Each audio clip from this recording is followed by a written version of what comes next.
Have you found yourself trying to hide your joy because you're unhappy with your teeth? Your smile is the first feature noticed in an interview, on a date, or in family photos. We want you to be able to shine bright as your best self, and our teeth whitening system is the perfect step toward restoring your confidence.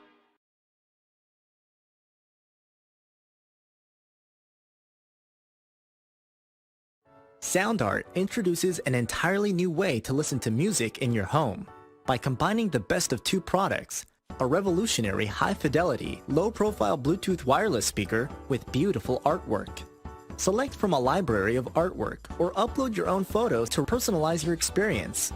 Sound Art ushers in an era of invisible, beautiful, and amazing sound throughout your home and redefines your entire entertainment system. The need to reclaim your floor space and rid your home of unsightly speaker boxes that need to be bolted to the wall is now a thing of the past. Our canvas is printed on high-quality permalite by Breathing Color. And select from our gallery or upload your own. Standard sizes include 16 by 20 and 18 by 24 canvas wrapped. Custom sizing is available, as well as surround sound options.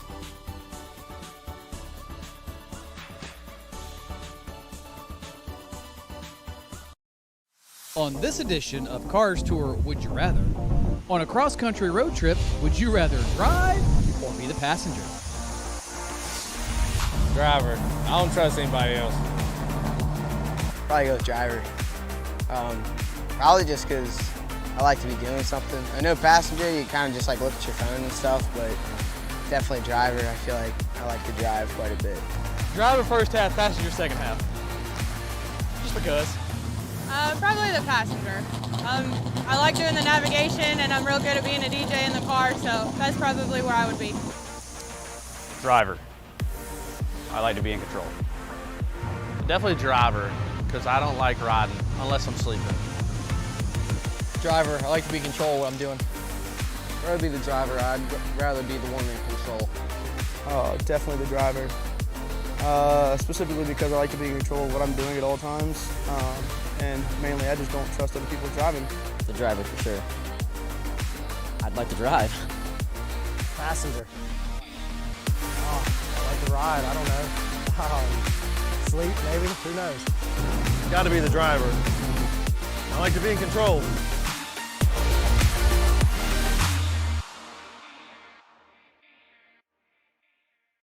After months of quarantine, we're all interested in how we can become our best self. The team at Permanent Makeup and Cryo is here to help you get the flawless makeup look every day without the extra effort or time. When it comes to your appearance, you deserve the best care that money can buy. On this edition of Cars Tour Would You Rather, do you prefer syrup or sprinkles on your ice cream? Sprinkles, I'm a calories guy, so serve too many calories, try to stay healthy. Sprinkles mixed into some chocolate and good berries, that's where it's at. Sprinkles. Definitely sprinkles. I've never really had syrup on my ice cream. Sprinkles. I don't know, sprinkles. Colorfulness. I like it. Oh, definitely sprinkles. Syrup's way too sweet. Syrup for sure. Syrup. Syrup for sure. Sprinkles don't have flavor, they're just crunchy. I'd rather have sprinkles, have a little bit of texture to it. Sprinkles. I'm not a syrup person. I don't like caramel or chocolate, I guess. Chocolate syrup, yes. Tastes better. I'm not a sweets person, so I don't do sprinkles or syrup.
Ever wondered what it might be like to race a sprint car?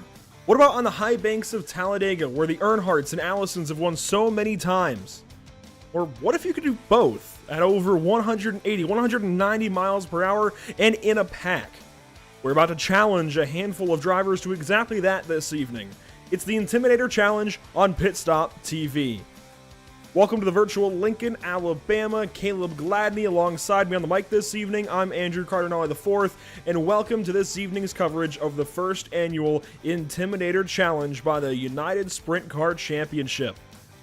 Caleb, welcome to the high banks, and welcome to iRacing as a whole. We're in for an interesting show this evening, I'll be honest, an interesting show this evening, but it's all for a good cause, but interesting nonetheless. I mean, seriously, sprint cars at Talladega?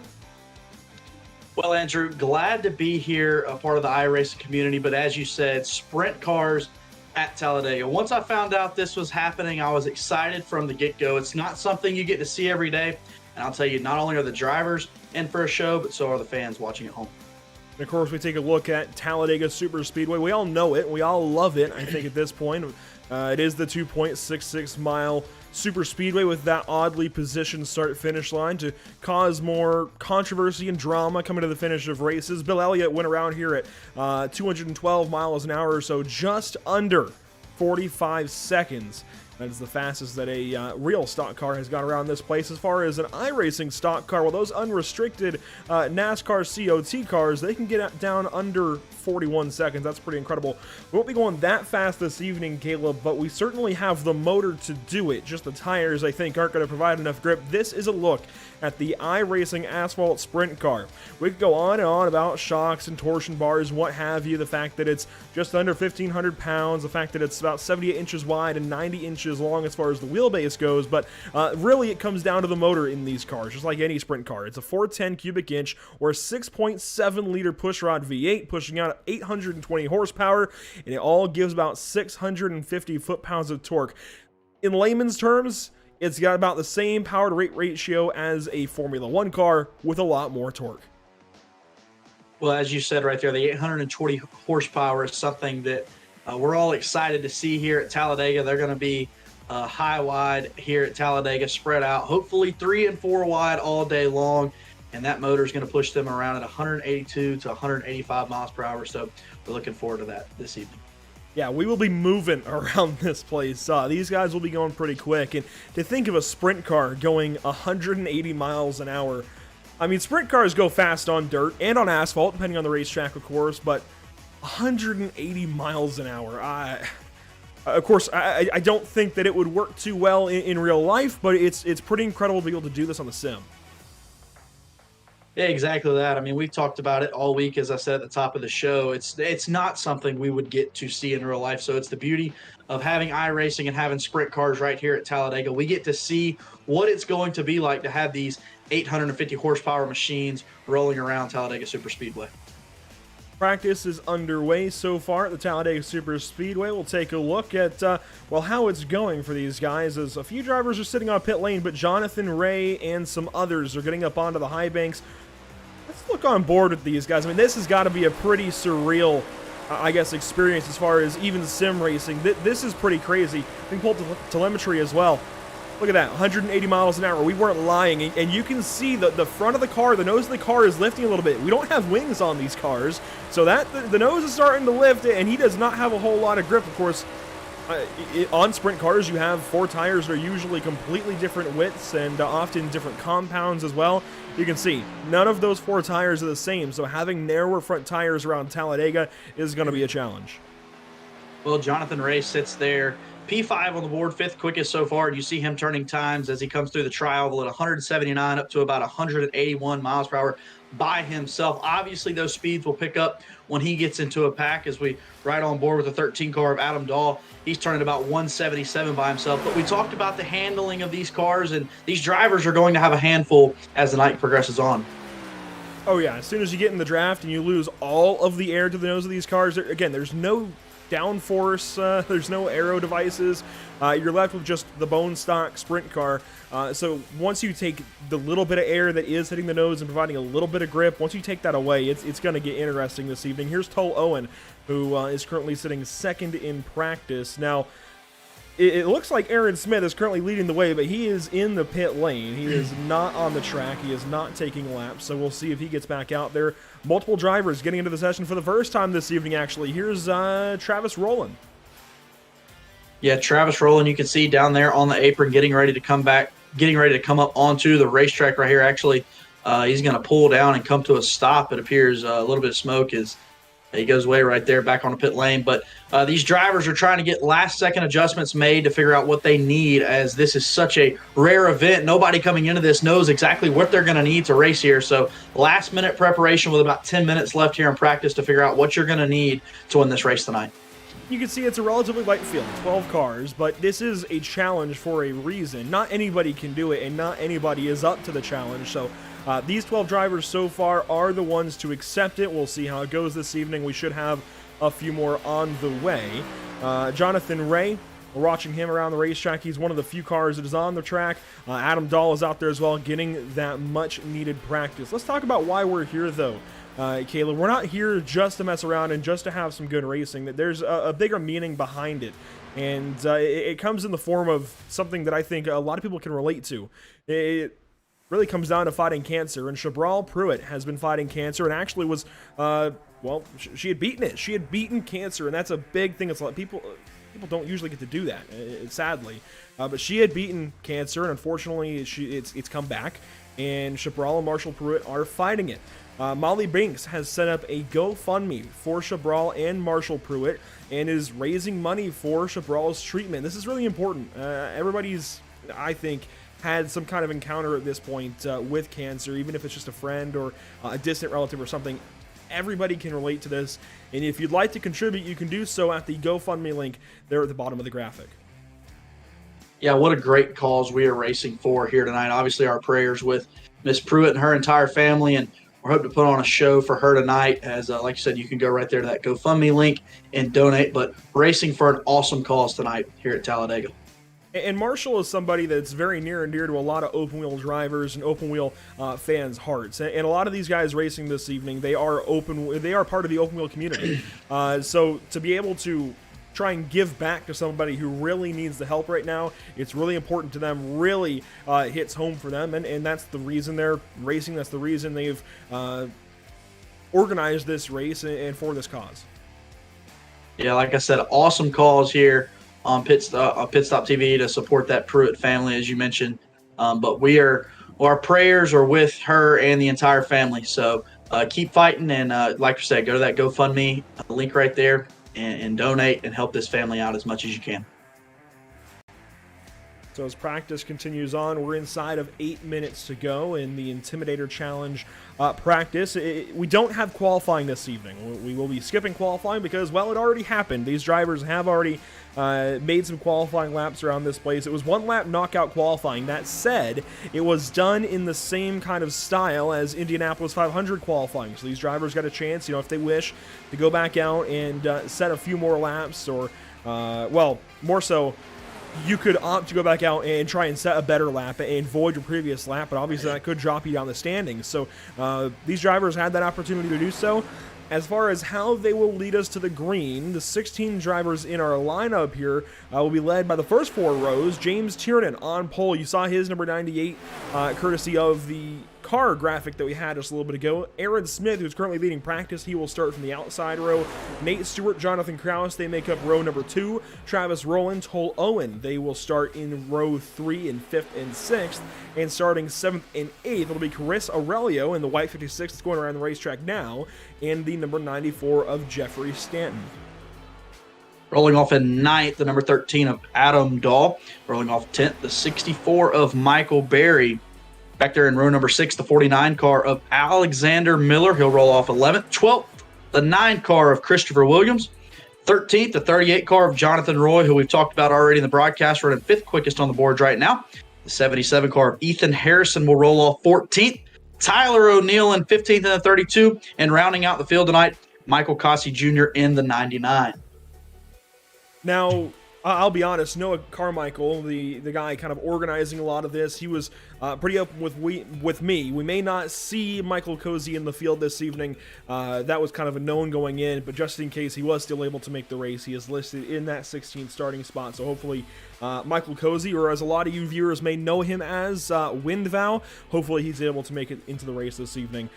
We shall see. Practice, like I said, getting underway. It's been underway for about an hour now as we hit, 9:04, working on 9:05 p.m. Eastern Standard Time. This the 24th day of September, and Chris Aurelio and Adam Dahl currently on the speedway. And this is one of our first looks live at what it might be like for these drivers to draft. Yeah, we see these two drivers drafting right here, running 1 and 2, a quick shift to the bottom of the racetrack there, pulling off. So it broke the draft a little bit right there. We were getting a little hint of what tonight can be, and you can see the handful right there that car is through turns 3 and 4. And there is certainly a lot of rear tire, a lot of rear grip there, but there's not much front grip, not much front tire. And Chris Aurelio trying to come into the pit lane. Looks like he's going to loop that car, so that's going to be a problem. I don't know that we're going to see green flag pit stops, but we very well may. And on the iRacing.com member site, these cars are listed with a description mentioning the fact that these races, races for these sprint cars usually only go about 25-30 miles or so, usually 25-30 laps at a lot of short tracks, and at the longest, maybe 50 laps or a little bit longer. These drivers are going 200 miles this evening, 202 miles to be more exact, in sprint cars. That is almost unheard of. You might get 100-lap features or even 150-lap features at dirt tracks across the country, but to go 200 miles in a sprint car, that's insane. Well, I think that's the beauty of this Intimidator challenge, is everything about this show tonight is going to be different. I think the drivers know that coming into here. You saw that driver trying to get into pit lane. He probably didn't think in his wildest dreams he'd be coming down Talladega pit lane in a sprint car, and that presents a challenge to these drivers. Not so sure we'll see them coming down for green flag pit stops tonight, but we may. But as you said, the Intimidator challenge tonight is going to be really different for these drivers, and you can see as these cars going out with 3 minutes and 44 seconds left here in practice, they're trying to get the last bit they can out of this practice to get these cars handling right for the show tonight. Now, of course, these broadcasts simply would not happen without some wonderful people and some pretty incredible people that put a lot of effort into things to make things happen here at Pit Stop TV. Want to highlight a few of those this evening. Of course, Tucson Sound Art, your picture, your music. Make sure to use promo code PitStopTV at checkout for 10% off of your order today. This is a product I've stood by for a long time and will stand by for a long, long time, if not forever. I have one on my wall. I can personally attest to the quality of these Tucson Sound Art devices. It is essentially a wall-mounted sound art device, but it's a canvas on one. It's kind of hard to explain, but it looks really cool. That's the point. Think of all the new cityscapes or whatever that you might see on people's walls, kind of that modern art thing. It's a canvas that wraps around a box as opposed to a picture frame. So think about that kind of, I guess, wall-mounted art, and put a Bluetooth speaker inside of it that you can also power batteries or charge up, whatever. That is a Tucson Sound Art device, a really cool concept. Go to TucsonSoundArt.com for more information. We also want to thank, of course, Permanent Makeup and Cryo in Maine, where you deserve the best care that money can buy. Go to PermanentMakeupInMaine.com for more information, or visit them on Facebook at Permanent Makeup and Cryo in Maine. You can also call or text them 207-358-8683 to get more information today.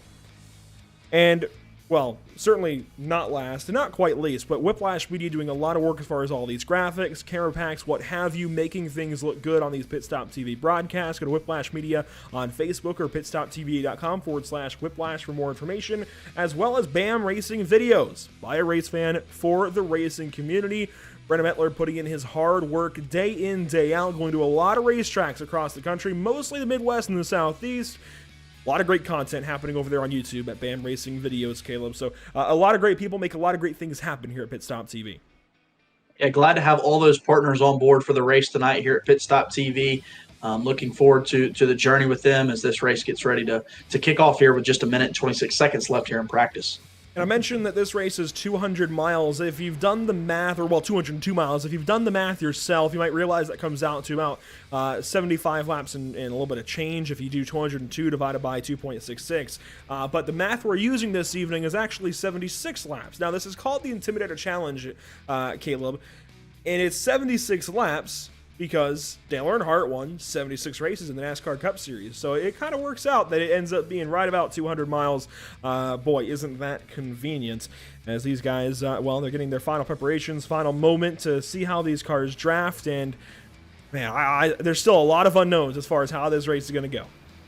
Absolutely, and you like you said, 76 laps for the great Dale Earnhardt, having 76 wins, and he picked up quite a few of them right here at Talladega Superspeedway. So like you said, it couldn't fit anything better with the Intimidator Challenge right here at Talladega Superspeedway. Yeah, I mentioned that in my intro. The Earnhardts and Allisons, winning so many races here. Not just Earnhardts and Allisons, but those are the ones that come to mind, at least for me. Thinking about Talladega Superspeedway, I'm sure it could key into just about anybody. For any different NASCAR fan, there's so many drivers, I think, come to mind when you think of Talladega Superspeedway and success here throughout the years.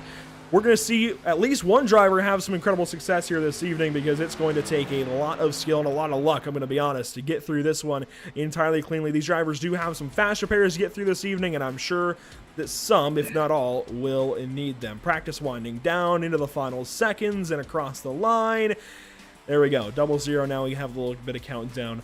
And that is that for practice. So into the race we go. It's been billed as the wildest race on four wheels. Let's meet our Intimidator Challenge starting grid. Starting on pole this evening from Talladega, it is Aaron Smith. It looks like James Tiernan not able to show. That promotes Aaron Smith onto pole.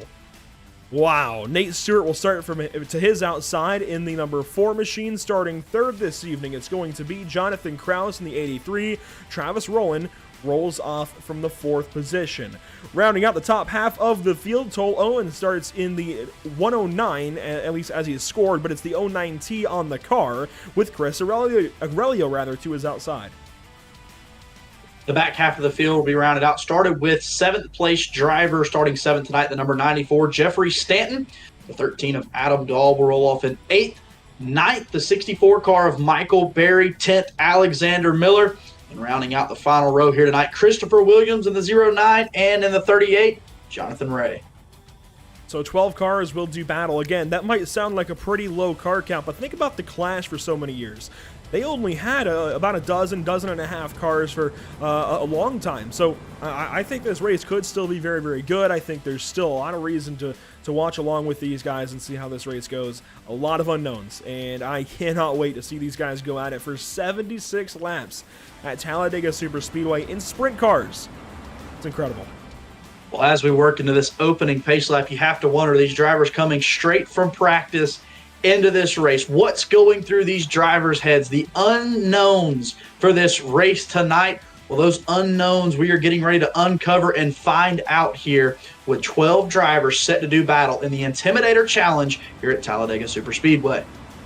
One of the unknowns that we're about to unveil, if you will, is the weather conditions. 71 degrees thereabouts, 70.8 exactly. 120 degrees on the track. This track is a bit warm, so that's going to play into things as well. I think if it was a little bit cooler, well, certainly, and if we had cloud cover, that would help these guys out as far as grip goes. You can see the wind very calm out of the north at 2 miles an hour. This is almost iRacing defaults as far as like the weather, the wind, more specifically the weather, a little bit cooler. So I think that's going to help these guys as opposed to if we had 78 degrees. But we'll see how it goes. It's going to be an interesting one. 120 degrees, that's pretty warm.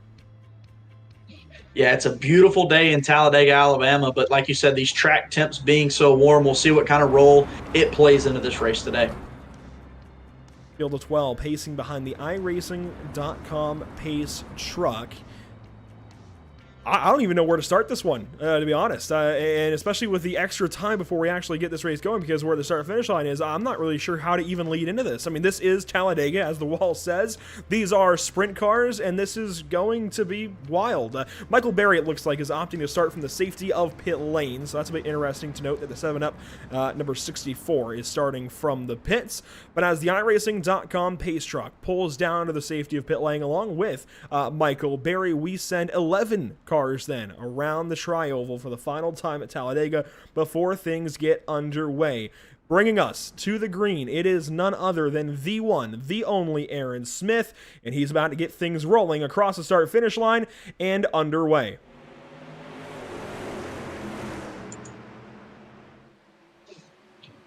Green flag is in the air. Drivers head off into turns 1 and 2, side-by-side racing. Drivers hopped out to an early lead down on the bottom side of the racetrack. Everybody clamoring for that yellow line along the bottom. It's not a double yellow line like you see in NASCAR today, but it's still that yellow line, the out-of-bounds zone. Aaron Smith going 3 wide. He's been put 3 wide, rather, on the top side of the racetrack. Now, if you're wondering why it's got a timer on the top left, I do believe this is going to correct itself across the line this time through. The whole field of 11 working through turns 3 and 4. And out front, it's Nate Stewart, somebody that goes by Do It For Dale on Twitch, leading in the Intimidator Challenge. Well, he rolls through the center of the tri-oval, pulling this field back across the stripe to lead lap 1. Stewart will lead it in that black 4 car as he brings the field down into turns 1 and 2. How about this view? Jonathan Krause pulling up in behind Nate Stewart, Chris Aurelio in tow. You see Jeffrey Stanton in the orange and blue 94 on the top side. He's now going to get passed up by Toll Owen, it looks like, for that. Toll Owen behind him. And here comes Aurelio moving to the top side, right in front of Jeffrey Stanton. And we get to see multi-lane racing with sprint cars at Dega. This is interesting. Well, we see these drivers already hopping up off the bottom of the racetrack to go 1 lane up and try that middle groove.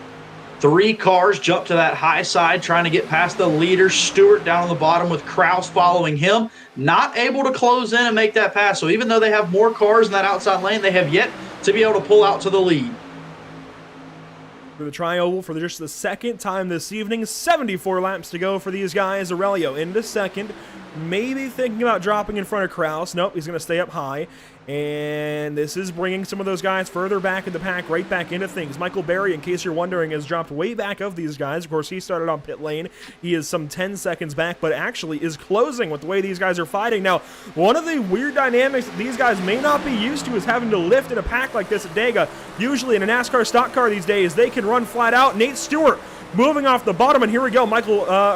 Adam Dahl had to lift right there. He's on the apron a little bit, had to get way out of the throttle, so viewers, you heard that. But up front, Nate Stewart almost had a big moment in a 3.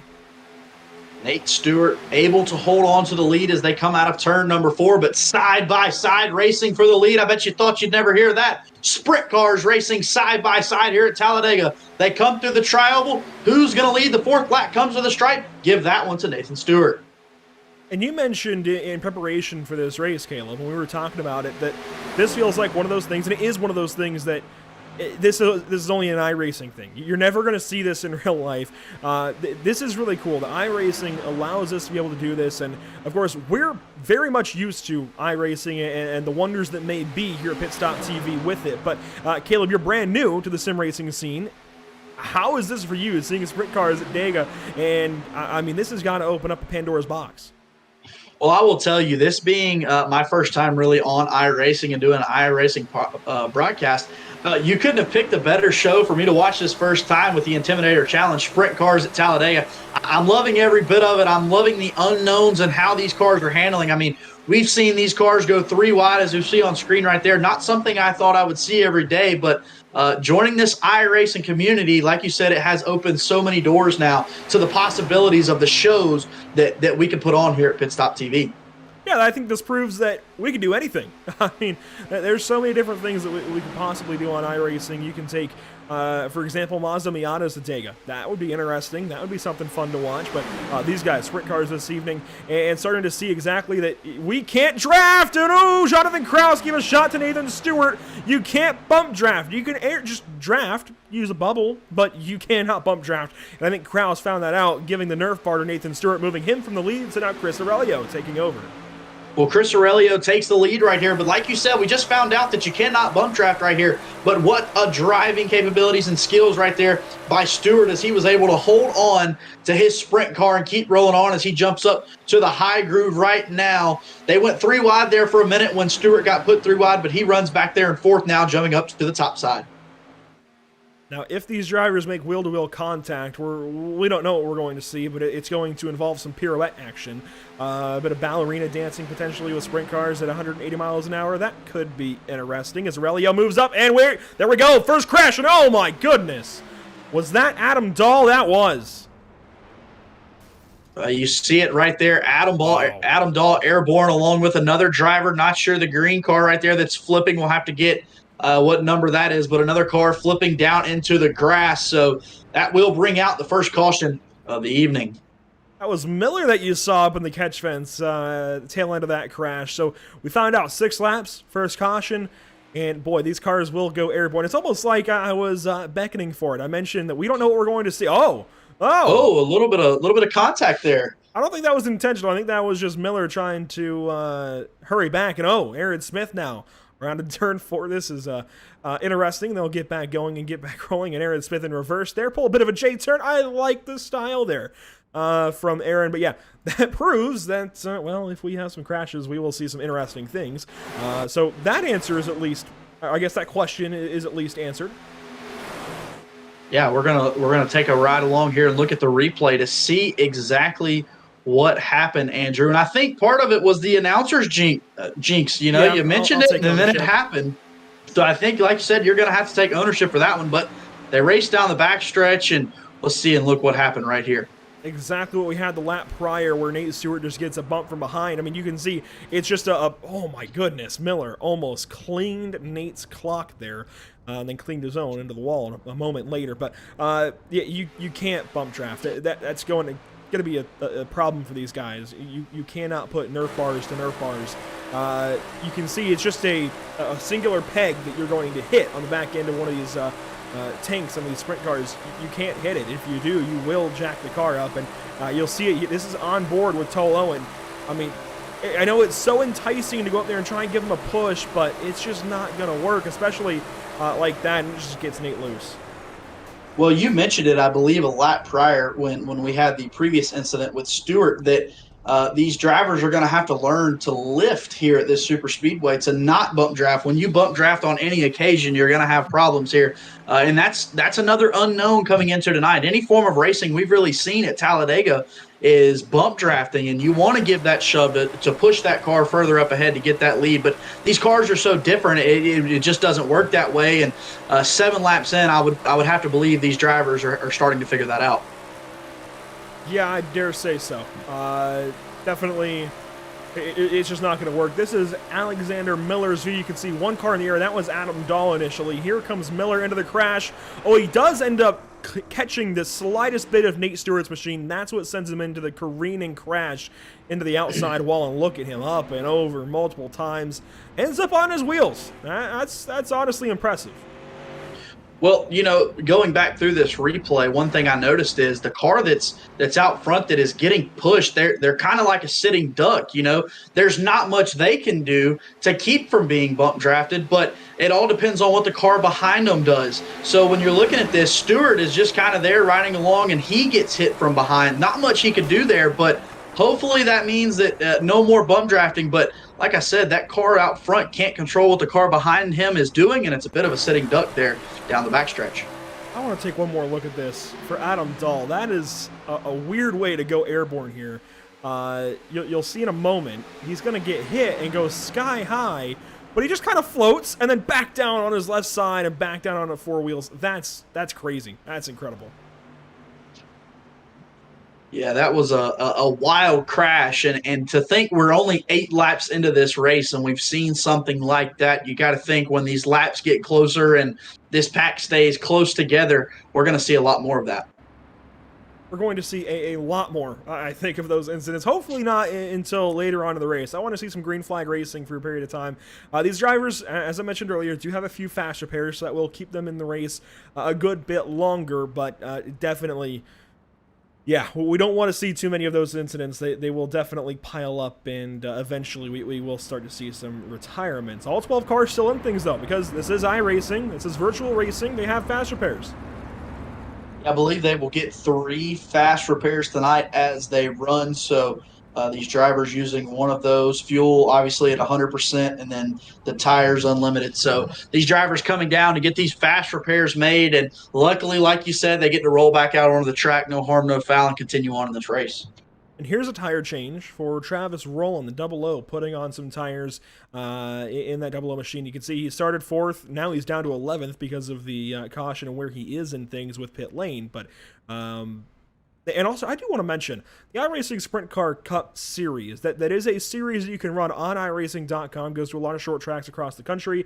It's a fantastic little series. It's just that this car is a handful to drive. As we mentioned, 820 horsepower, very little grip. There's a lot of rear grip, hooks up the rear wheels pretty good, but that's about it. The front wheels don't do a whole lot for you. It's pretty challenging to try and hang on to these cars. So it is a series that doesn't get a whole lot of participants, but I think a few more of these races and we could start to pump up those numbers. These are fun cars.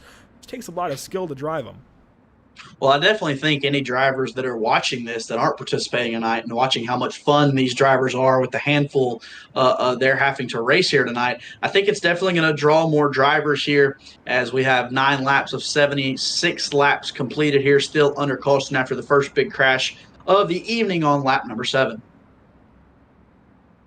As these drivers reform, they pace for a little bit longer. Looks like Krause blinks for a moment, but right back to us. You can see it looks like Chris Aurelio going to take point, going to take the lead, and will lead us back to the green flag. Michael Berry, he started from the pit lane. He's back into things. Look at him on the bottom side. Here he is, that white and green number 64 car. Good to see him back in the mix, or I guess in the mix for the first time, let's be honest. So he'll restart from 3rd on the bottom side of row number 2. A few other drivers sprinkled in to complete our lineup as we get ready to come to the green flag. The first restart of the evening, and starts and restarts going to be interesting for these guys. Big rear tires, maybe going to hook up, maybe not. There's a lot of power, tends to give you a little bit of wheel spin, but these are pretty long, well, gears. They don't have multiple gears. It's one gear in these cars. That will change things up on these starts and restarts. As you can see, Tol Owen rejoining the field. Barty has the flag back in his hand. The green lights are on, and the green flag is waving.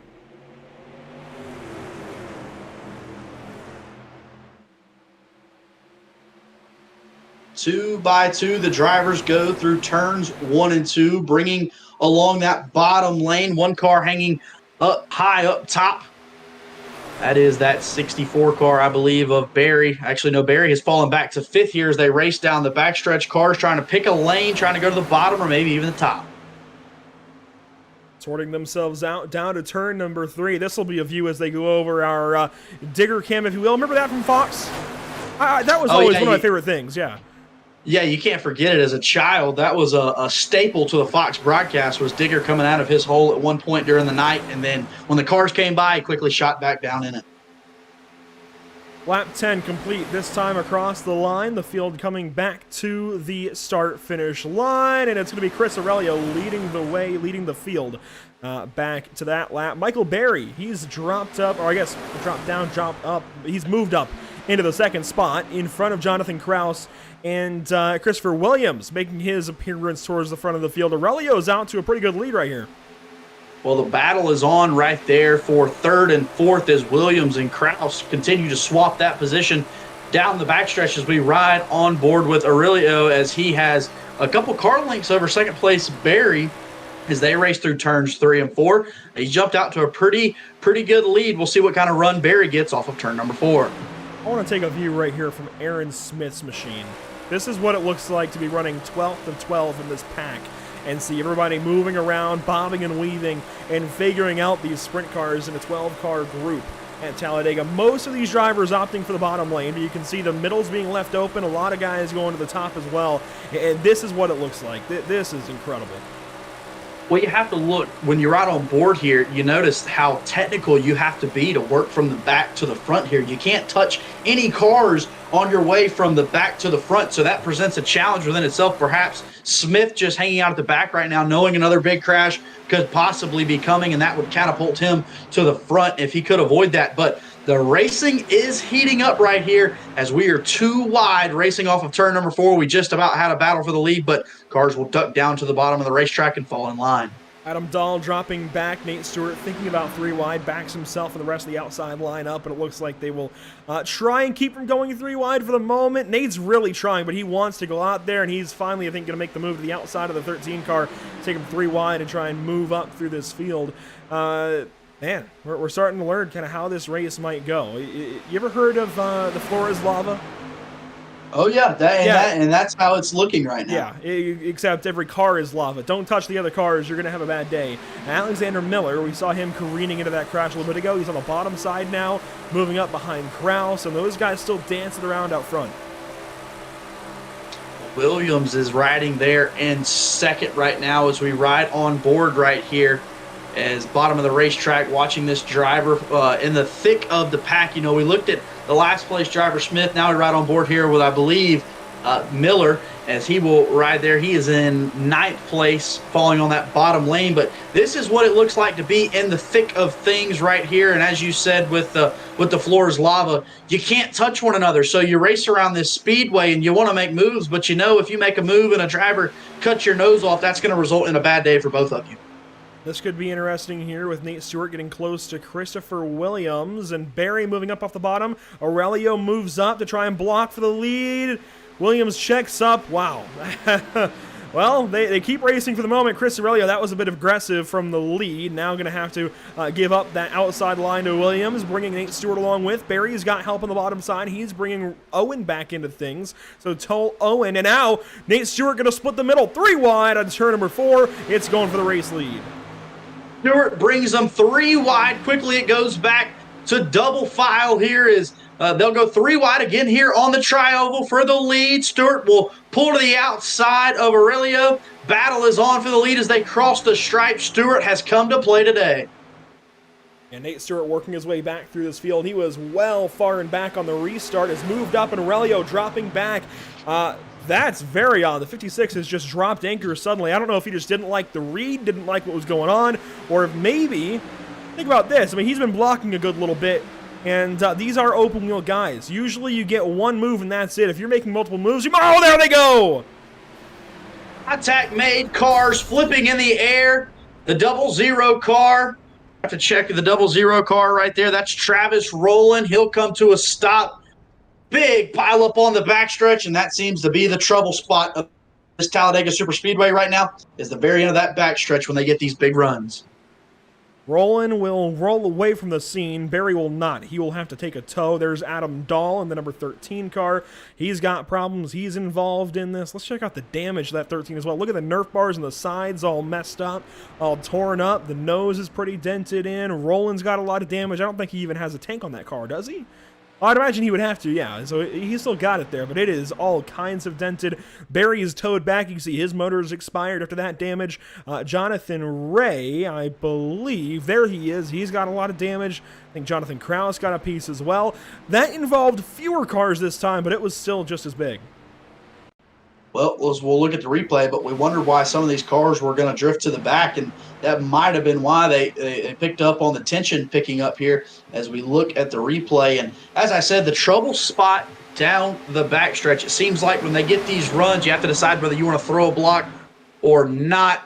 One too many blocks right there. You see things just kind of stacked up after another, and then the mayhem was on. Wow, look at Barry going sky high. No wonder his motor's done after that, especially the landing. And then ends up, well, that's the first one we've seen turtled over. Well, we've seen drivers flip, but that's the first turtle we've seen so far this evening. Roland gets rolling away, but let's go back. And this all starts with a checkup on the top side behind Nate Stewart initially, and nothing that Nate Stewart did wrong. He was leading on the top side. You'll see Williams go low, and then here comes Roland up behind. And this is the first time we'd seen the 00 get this far up in the field. I think he quickly realized it's not as easy as it looks. He gets right up to Stewart, then has to lift, and he does so pretty nicely. But Jonathan Ray comes up as they're checking up, and that's where things go awry. And you can see Ray goes flipping, as well as the 13 Adal. There's Barry in the foreground. What a crash. Well, it looks like it's almost impossible to have the reaction time you need to stop when cars check up at the end of that backstretch. I mean, once one car checks up, if you're not immediately on the button to slow down, then you will make contact, and then it's pretty much all over then once that contact is made. There's really no coming out of it once that very thing happens. This is down the backstretch. We'll get a good look at things as it all sparks up into turn number 3. Here they all go. Wow.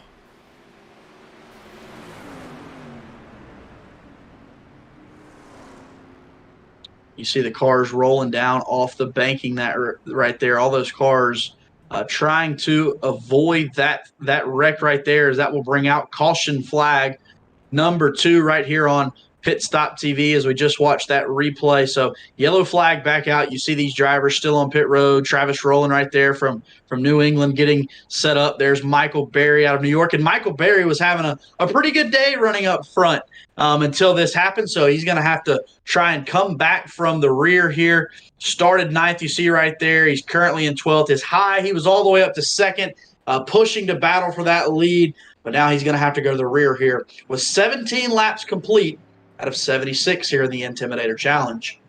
Here comes the Twisted Piston, Double O back onto the speedway, getting up to speed, and will rejoin the pacing field. So good to see Roland getting back out there. Been as high as 4th. Well, I think that was up to 2nd for just a moment until that crash. So I guess we can say been as high as 2nd instead of 4th, but that was a big one. That was a large one, as one Tony Stevens would say. One thing I've noticed here is we're getting a lot of guys that are from the Northeast, Pennsylvania, New York, New England. I know Pennsylvania is kind of in between, but from that general area, we get a lot of Midwesterners, we get a lot of Northeasterners with these sprint cars. They're not entirely as popular down here in the South, but, well, you would have better short track experience than certainly I think anybody else on the channel, aside from maybe Eric Brennan. So what do you say? Do you ever see sprint cars or anything like this such down in Georgia? I mean, you are at a lot of short tracks down in the Peach State. Well, I will tell you, at a couple racetracks across the state of Georgia, they will have some wing sprint cars come run some dirt races.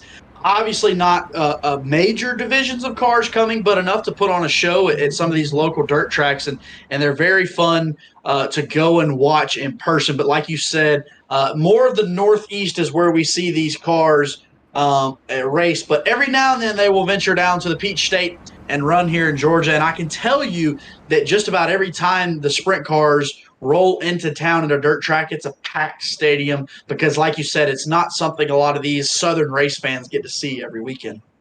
It is definitely something that is a bit less common. I think I know of a couple of sprint car tours in I think maybe one in North Carolina. The Carolina Sprint Tour comes to mind, I think is the name. Something along those sorts. So you do get some sprint cars here in North Carolina and some other states. And I know you get some more down in Florida. I believe there's a couple of tours, but or even just weekly track classes. And another part of that then is the differences in motor. We have a 410 this evening, but I know there's a lot of crate 602s that get moved around and such.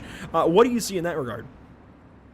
Yeah, I mean, obviously a different motor compared to what we run with the late models, the 604 crate late models, 602 late models, those kind of things. So definitely a different motor, but as it pertains to what we typically see down south, on dirt tracks especially, it's the super late models, the 604 crate late models, the 602 late models. That is the premier divisions down south in terms of dirt racing. So there you have it. Bit of knowledge there dropped by the one, the only Caleb Gladney. It was great to have met you and get working with you over the summer down at Atlanta Motor Speedway. You do a lot of stuff down there, so really cool now to bring you on to Pit Stop TV, bring you on to iRacing, and especially with this race of all races, the Intimidator Challenge, Sprint Cars at Talladega. It's pretty cool to bring you in. Trey Shuttlesworth on our social media coverage this evening, doing a fine job over there as well. Chris Aurelio going to bring us back to the green flag in just a couple of moments. You see pacing back to this tri-oval and then eventually the start-finish line, of course. Boy, we're going to get this thing back rolling. I don't know how it's going to end, But we're going to find out in some, 50 more laps thereabouts as the green flag is about to drop. We go back at it.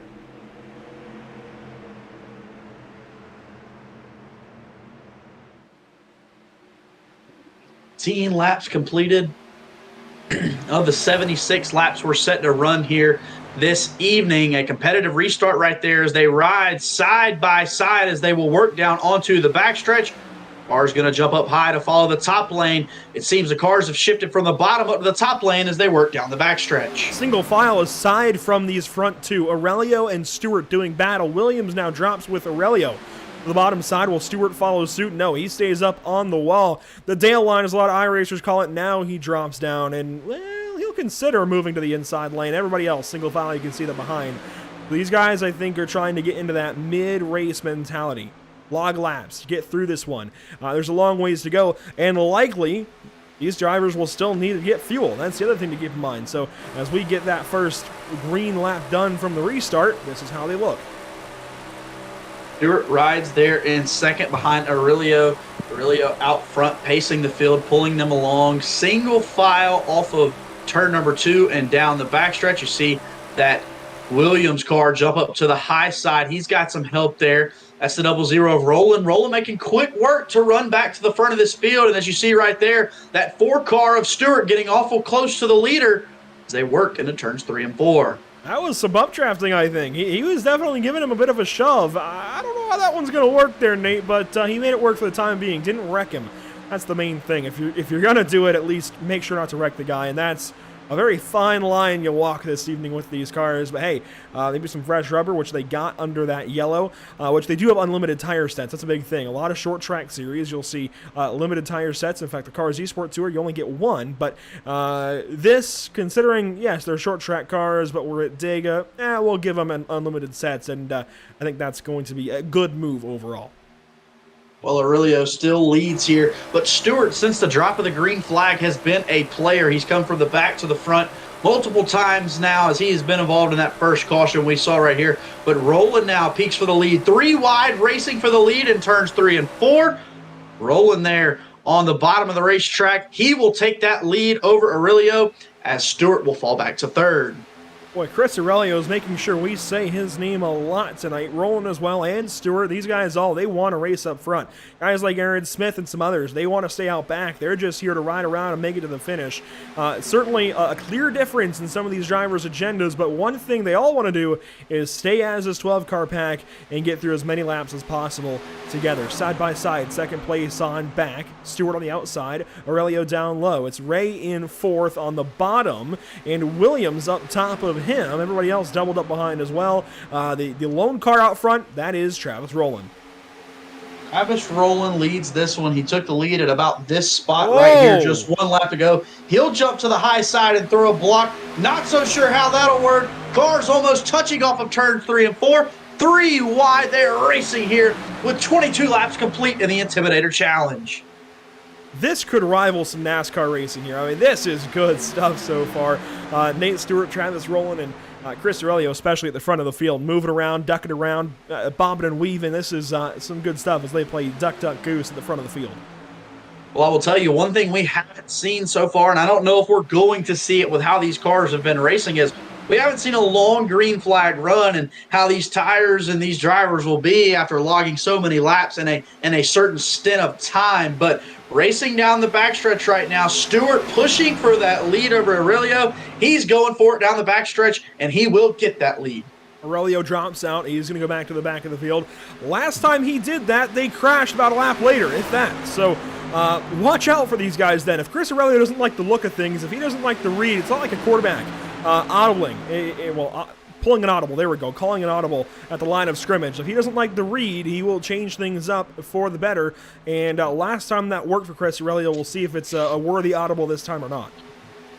I think he definitely knows that we have a lot of laps left, and you can't win the race right now at lap 24, but you can definitely put yourself in a position to lose it. So right now he drops to the rear and is just going to ride to perhaps save his car, and he sees things heating up throughout this pack, so we'll have to see what happens right now as Stewart continues to lead over Williams. This has got to be one of the cooler broadcasts I personally have ever done. This is cool. This is just really, this is a cool novelty. I don't know how many more times this might happen on iRacing, especially with Pit Stop TV. Hopefully many, many more, but this is just cool. This is fun. This is special. This is something different. This is what iRacing League should aspire to have. Well, I tell you, for my first iRacing broadcast, Andrew, wouldn't you have to say it's been a treat for me so far tonight? It's more than a treat. I mean, this is fantastic racing. 3 wide again, second place, and oh my goodness, they're bobbing and weaving. And welcome Jeffrey Stanton to the front of the field. Finally, at number 94 getting up here. I think he might have been involved in one yellow before, but look at that beautifully painted number 94. Now, there's a lot that makes things happen with the ticker, for example, having the accurate number boxes for these drivers, and part of that involves the iRacing driver ID. It's logged by the order in which you sign up for a membership. Jeffrey Stanton is one of the few 5-digit members that I've ever seen in one of our leagues, and he's down to 18,000 thereabouts. This man has been on iRacing for years on end. He is one of the proper veterans of the sim, and he is out here with guys that have only been around for a year or so. It's really cool to see Jeffrey Stanton, somebody that's been around for such a long time on the sim, out here and well, having some fun. Well, Stanton, along with Stewart, riding up right by the wall right now. They two are lonesome up there on the top of the racetrack, but I'll tell you, they're making it work. But don't look now, but here comes Aurelio again. He has already charged his way to the front, so he drops to the back. See how his car can race to the front. Now the race is on down the back stretches. Roland looks to the outside for the lead. Bobbing and weaving, dancing, as I've said. This honestly feels a bit like ballet with these drivers. And Roland, oh my goodness! Turned in for turn 3, and the car stepped out. What a save. Well, a nice piece of driving right there as Roland will save that car and continue on. He'll lose quite a bit, a few positions here, as everyone did a good job dodging that 00 car. He's already been involved in one wreck tonight. He almost caused a second. The field continues on. That's lap 26 elapsed. And oh, Nate Stewart, he gets loose into turn 1 now. I think this might be the longest we've seen them race thereabouts. 11 laps. Yeah, this is the longest we've gone since the caution. This is the oldest these tires have been, and they are putting some heat into the tires as well. Let's take a look at the weather again. You can see still right at 71 degrees. Track temp has not wavered, but the tires are taking a lot more heat and losing a lot of fresh rubber. They're getting old. Even only 11 laps in, that's a lot more miles than these tires usually need to go sometimes. So, yeah, they're going to have some trouble. Well, you see right here as we ride on board, battle for the lead, picking up. Stewart goes to the top of the racetrack, is dropping out of the picture is Stanton right there. We'll see if he's coming to pit road, if that was a green flag pit stop. But the 4 car of Stewart jumps to the lead, as he will jump in front of Aurelio for the lead. As we look down on pit road, cars coming to pit lane. Stanton, Dahl, and Barry all down the pit lane. The other 9 stay on the racetrack. And this is the fight for the race lead. I just did some math over my other monitor. These drivers now, 12 laps on these tires, have gone longer than what iRacing say they usually go. Usually, iRacing says they go 25, 30 miles. That's the length of a normal race. This set of tires alone has taken these drivers for over 30. Yeah, and they're continuing to add to that. Well, they're pushing them to their ends here as these drivers stay out on the racetrack and battle right here. Lap 28 of 76, as you mentioned, the longest green flag run we've been on for tonight. But we'll see if any more cars pull down pit lane right here. Do we have any takers? No, we don't, as they will race back here through the tri-oval. 4 cars have broken away a bit for the lead as we see a car coming down pit road right there. That's Jonathan Kraus. He will pull down pit lane along with the 38 car of Jonathan Roy. So a couple more takers here that were a little bit farther in the pack as the cars continue to race. 4 cars break away around the speedway. The other thing to consider, what about fuel? We don't know how long these cars can go on fuel. I mean, they have pretty big fuel tanks, but again, they're not usually meant to go for a long time. And 820 horsepower, it's a 6.7 liter motor. That's a lot of displacement. That will use some fuel. That will drink some fuel. So I thought these cars would actually be good for a little bit longer than this, but maybe not. This might be the frequency with which we see pit stops. We may see the rest of the field come in very, very soon. This may be scheduled and more than just comfort in the driver's seat.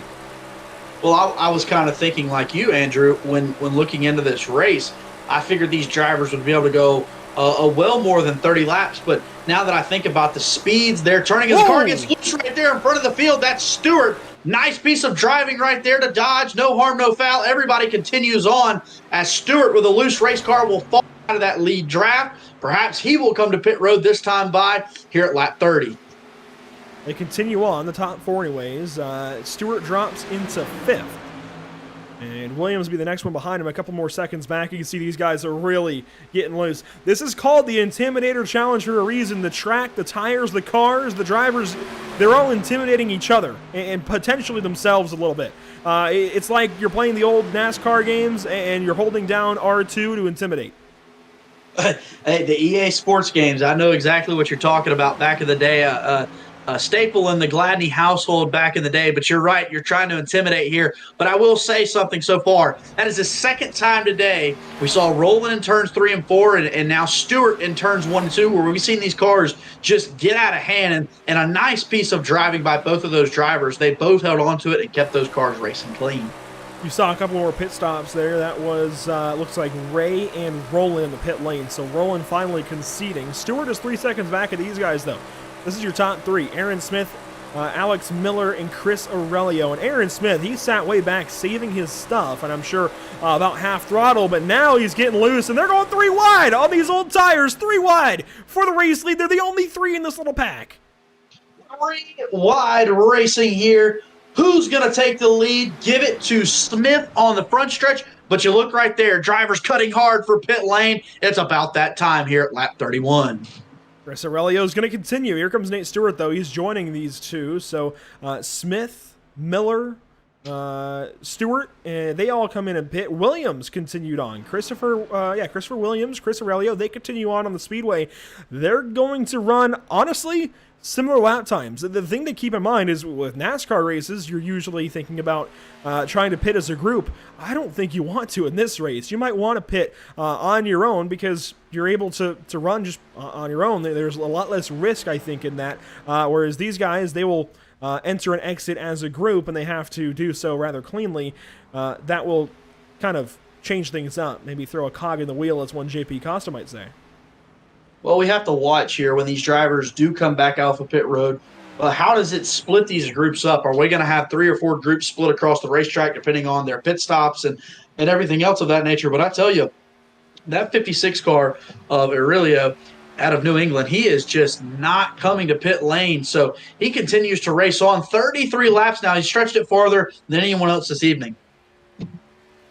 Well, it is lap 33, but he's gotten 17 along with Toll Owen. That's the number to watch, is the stint number. And Williams is coming into his box rather slowly, almost like he was out of fuel. I don't think he'd be out of fuel just yet unless he didn't fuel up on other stops. And that's the other thing, is maybe these guys do have 40 laps of fuel, well, 30 laps of fuel maybe, but they didn't fuel up earlier.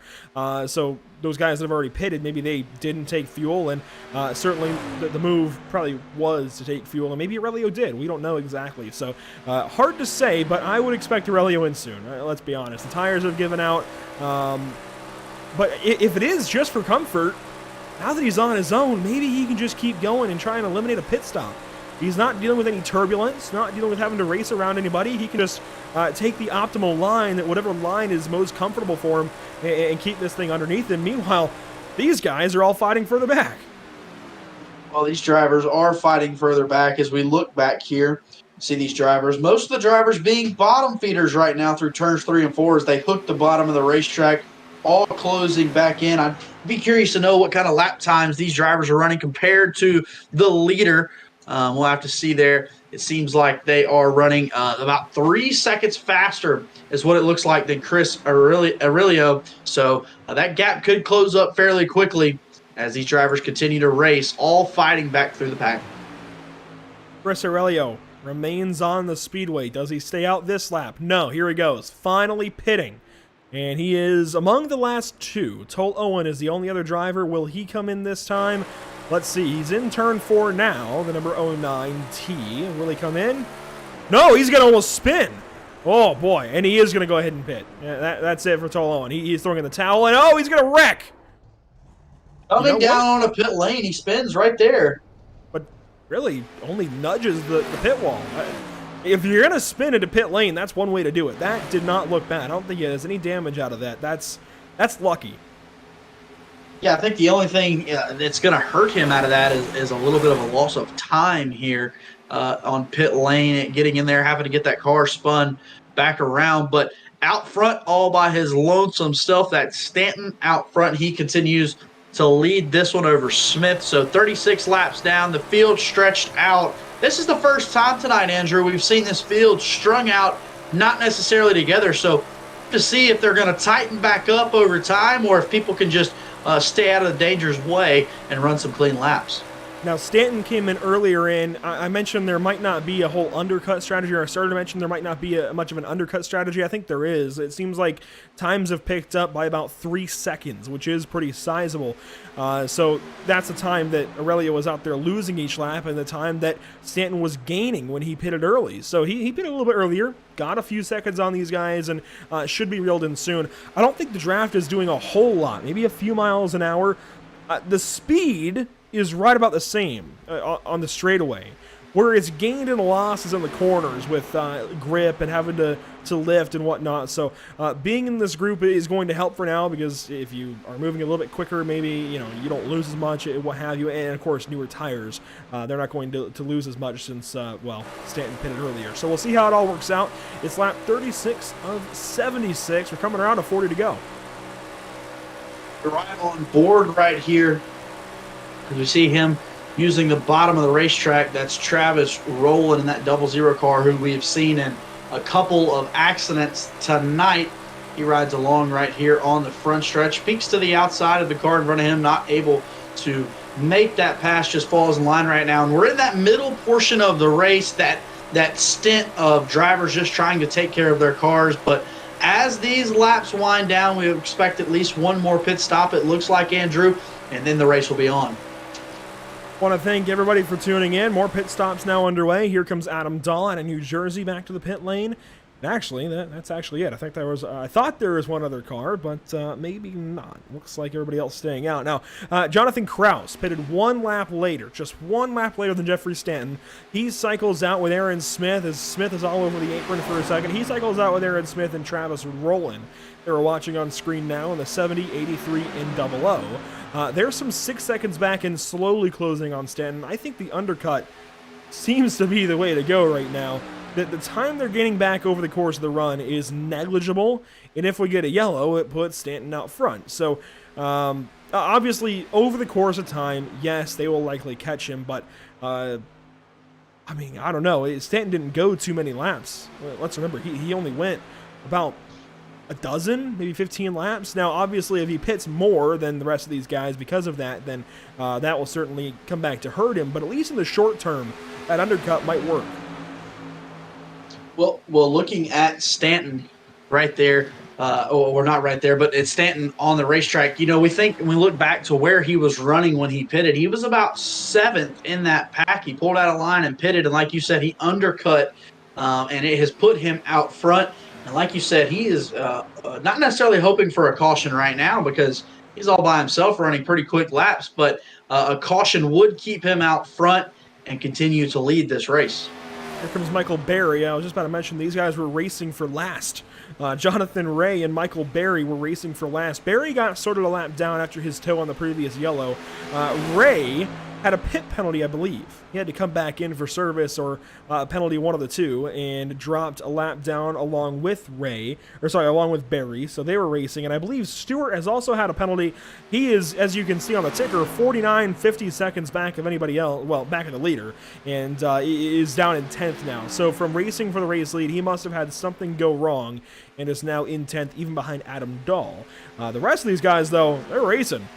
3 cars in a pack right here. This is Miller, Owen, and Williams, it looks like. No, Aurelio in there. Aurelio right there in this pack with Williams and Miller. 3 cars, and it seems like the top 6 have been broken into about 3 groups here as these drivers run around the speedway. Aurelio has shown that he has a fast car. We noted in the race earlier, he's dropped to the rear and driven to the front twice, and that was by intention. So he obviously is flexing the muscle a little bit tonight, and he's also showing that he can drive from the back to the front, not have any issues with bumping into drivers or causing any problems. So keep your eyes out for Chris Aurelio as he runs in the 5th place position. Did you ever think we'd be discussing tire and fuel strategy with sprint cars at Talladega? I really didn't. Coming into this broadcast, it was honestly in the back of my mind as a question, but as the race rolled on and we were sitting here, I think the first caution was around lap 7 or lap 8, and we were having them so frequent, I didn't think we were going to see such a long green flag run as we see right here, Stanton pulling back onto pit lane. But as this race rolls on, we are starting to see fuel and tires play a role. Looks like the count for Stanton was 13 or 14. Decides to call that a run, come in and pit. Love the Napa paint schemes he always comes up with the iRacing.com service. Aaron Smith then takes the race lead back over. Jonathan Kraus in second place, rolling along with. This is your top 3, and they're on varying strategies. Everybody's on a different strategy, it seems like, as these runs go on. So they're starting to visit pit lane pretty much on their own. Roland, he pitted 11 laps ago. Kraus, he pitted 13 ago, and Smith 10 ago. So yeah, everybody's on a different strategy right now. Nobody knows exactly what's going to happen. This is a proper race of unknowns, as, oh my goodness, Aaron Smith. A lot of all over the place. Now, I want to harken back to something. We didn't talk much about it. I don't want that. We didn't talk much about this earlier, but if you go to the track map for Talladega, 16.5 degrees in the tri-oval. Fast facts here, Daytona's tri-oval is 18 degrees, and even that's pretty sketchy. It's pretty narrow, so that's where a lot of the sketchiness comes from. But 16.5 degrees, taking that 1.5 degrees of banking away is, some squirreliness there out of Roland. Taking that 1.5 degrees away is pretty big, especially in cars with no downforce here, Caleb, and especially when that very bottom lane that you tend to run on was actually added in. It's not part of the normal 3 lanes separated by hash marks throughout the track. It's an extra 4th lane down there, and it's much bumpier than the rest of the track. Anywhere else, even the apron. Right here, you go over a lot more bumps, it unsettles the car, and when you don't have downforce, it gets scary. Well, I mean, just riding on board right there with these drivers, you can see when they come through the tri-oval, the challenges it presents running on the bottom of the racetrack through the tri-oval, like you said, the bumps, but also you don't want to hook a tire on the apron and have your left sides on the apron and your right sides on that 16 degrees of banking. That could cause the car to spin out, especially with these cars not having any downforce. That's a big deal, but these drivers almost have to run the bottom because it's the quickest way around the racetrack. Yeah, exactly. You go up top, and it might be a little more safe in some cars, might feel a little more comfortable. You got that wall to lean on. Some people like it, but it's generally slower, especially the iRacing.com sim. For whatever reason, it just never gets rolling here on iRacing, that top lane, no matter what car you're in. We're watching this battle for the top 3 currently, but further back, there's another battle starting to go on. Well, it's been going on for a little while, but take Owen out of the mix. We'll take Williams out of the mix, I suppose. Not sure what happened to Williams, but he's dropped 5 seconds back, and these two remain. It's Aurelio and Miller now racing for 4th and 5th. The 56 and 49 as we draw closer and closer to maybe finding out how this race goes. Yeah, these strategies are about to come to a head here as we click off more laps with 44 of 76 completed here in the Intimidator Challenge. 2 cars right there. You see that's Aurelio and Miller as those drivers race down the backstretch. Look at the run that Miller gets by himself, takes it up to the top side of the racetrack. Not able to complete that pass. He will fall back in line down to the bottom of the racetrack, but even without cars behind him, the runs you can get in these sprint cars is definitely not something I thought I would see in my everyday life when it talks about Talladega Superspeedway. Yeah, it's kind of showing the kind of go-kart drafting thing is, we have a pit stop here. The top 3, the entire top 3 coming in. Aaron Smith, Jonathan Kraus, Travis Rowland, they have coordinated, it looks like, and they all pit here on lap 44 onto 45. Nate Stewart also in. Granted, he was in front of these drivers on the racetrack, but almost 1 lap down. You see, they are taking tires. I think that's rather wise. It looks like, though, it might only be taking rears? Or is it just the order in which it's going? Is the front going to go up as well? No. I did not see the front go up, but perhaps another wrench into the strategy right here, like you said, with just taking rears. And you see they're leaving the 70 car right there in the dust as they pull off pit lane. Aaron Smith still sits there, and the cars that were behind him in that running order after him leading 8 laps are off ahead of him. So curious to see what is the issue here with Aaron Smith on pit road. Wow, that's very interesting. Don't know what's going on there. We do see Tull Owen in the pit lane. He's taking some fuel here and tires. Not sure if he took fronts. If you compare the pit lane time, though, the pit stop time is Aaron Smith is still there. That's got to be a penalty. That has got to be a penalty. It comes out to 55 seconds in the box. Yeah, that's 40 seconds more. He must have been speeding. Yeah, I would have to imagine so, that him speeding and him coming off leading, it gave a gauge for the drivers behind them of what his speed was being. So perhaps some trouble here for that 70 car, Aaron Smith. He's got some ground to make up, and he goes from the lead now to a back about around 9th. And now that battle that we were seeing a little bit ago sorts out to where Aurelio stays on the racetrack and Miller pits. Aurelio now leading. 30 to go this time by. And at this point, we've seen him go, what, about 20 laps? He's still got a pit of time, and some of these drivers might have to pit twice, depending on their strategies. So I think Aurelio, legging it out here, might have one of the better strategies in the... Oh my goodness, I don't know. Maybe not. Look at the way he's dancing around. I was going to say he might have one of the better strategies, but after that, it's hard to know exactly which way to go. And I think that's what these drivers are running into. They don't know either. So clearly a lot of unknowns, playing it by ear, trying to figure this race out. Well, I was kind of wondering the same thing when we were watching Aurelio race. He was going to the top, bottom. I wasn't sure, but don't look now. If you look on the charts, Stanton, who was the first car to pit road that had to relinquish the lead, is now back up to second. So Stanton again back to the top of the leaderboard as we ride on with Adam Dahl, who is in third. So he's a little bit behind Stanton, but trying to run that group down. And with these cars strung out right now, not sure if we'll see another caution to the end, so it could be a strategy play to the end of this race. Yeah, I never thought in all my days that we would see a strategy race with sprint cars at Talladega. What is this? I mean, this is crazy. And when I first threw this to you, when I said sprint cars at Talladega, you said, oh, the Talladega dirt track? I said, no, Talladega Super Speedway, the big track, the 2.66 mile Super Speedway. I was honestly expecting a lot more of the pirouetting we saw earlier, a lot more of the crashes. I mean, that just felt like what it was going to be. It's Talladega, you see that. We saw a couple of those, sure, but now we're working almost lap 50, and we've gone, what is this, 30 laps without a yellow? I mean, this is crazy. Yeah, we're looking at, like you said, around 30 laps. And when you pitched it to me and said sprint cars at Talladega, I did think Talladega short track, being from the South. I've been over to Talladega short track, and I know they have run wing sprint cars there. That was what my mind went to. But when you said non-wing sprint cars at Talladega Super Speedway, it blew my mind. But everyone I've talked to about this show and about Pit Stop TV and putting on this race, the Intimidator Challenge, when I mention it to them, I mention it in the way you did to me, and their reaction's the same. Oh, yeah, Talladega short track. And I'm like, no. Talladega Super Speedway, you're going to want to tune in. And we're getting to see not only, like you said, those wrecks in the beginning, but now a strategy race here at lap 49.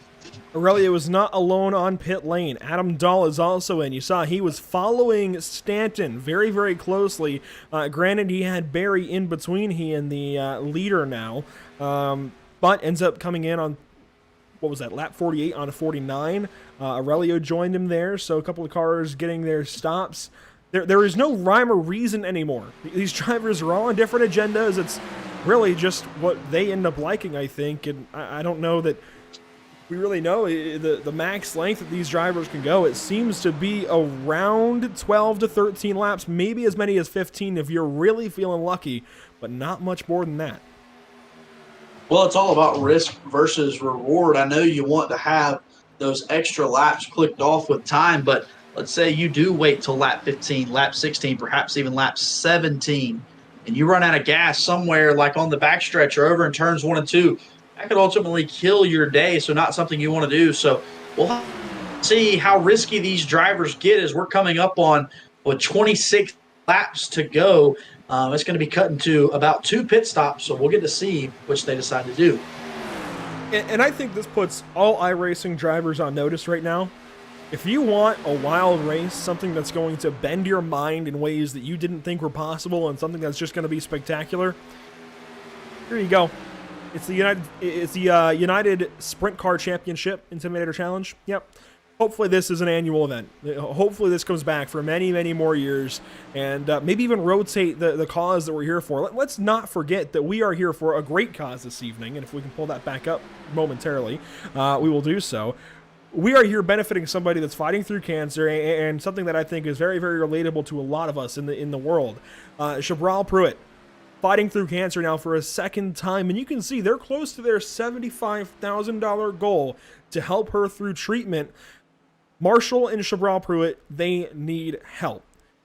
You can help out if you so choose. GoFundMe.com/F/help-support-Shabral-and-Marshall-Pruitt. I know it's a little bit monotonous, but type that into your search bar. Go and help these people out if you feel so inclined to do so. A great cause that the United Sprint Car Championship, USCC, I think a name that you'll have to remember, but a great cause that these guys are backing. Well, that's the reason we're here tonight, is for this Pruitt family and Miss Pruitt herself, like you said, battling cancer, not just one time, but now a second time. So prayers with the Pruitt family. And if you're watching back at home or you see this message, please go to this GoFundMe right here and donate as much as you can and keep this family in your prayers. Getting closer and closer to 20 laps to go. And we still don't know what's going to happen. We've not known what's going to happen for weeks since we first were contacted about this event. And we're getting close to 20 to go, and we still don't know. That's the best I got for you. We have no clue what's going to happen here the back end of this race. Everybody's on a different agenda. Everybody's on a different strategy. And Jeffrey Stanton, on cue, goes ahead and pits. Well, you know, the drivers heading down pit road right there, there's Stanton doing the undercut pit strategy, as we mentioned, lap 52 of 76. But this race being such an unknown, like you said, could it be a yearly thing with the Intimidator Challenge? You also start to think, what other tracks could these sprint cars go to and run? Perhaps Daytona, Darlington, anything, you know, like you said at the top of the show, anything can happen, and we're showing it right here at Talladega. If we can put on a race here with sprint cars, we can put on a race just about anywhere. Daytona, Michigan, well, maybe not Michigan. Well, could do Michigan, I think. We do have a couple of cars fighting. I think that's Adam Dahl. It is Adam Dahl, and I believe that's Christopher Williams. That's how weird this is all getting. A few pit penalties certainly starting to affect these guys. There's just a lot happening. I really don't know anymore. But yeah, Adam Dahl is fighting here with Christopher Williams. That's in front of Jeffrey Stanton now. I don't even think they're all on the same lap. Are they? I have no clue anymore. Well, drivers are all over the place with these strategies, and I'll be honest with you, Andrew, to collectively get our minds together and figure out what strategies people are on and where they're running and how they're running, you almost need a caution here to tighten the field back up. But you know as well as I do, if you see a caution now here approaching 20 laps to go, cautions will breed cautions, as these drivers will be going hard for it to the finish. And I was mistaken. Here's Aurelio. He's fighting with, or not Aurelio. Here's Williams fighting with Aurelio. That was actually Tull Owen. They have very similarly painted number 09 cars. One is the 09, one is the 09T. They're both black, blue, and white.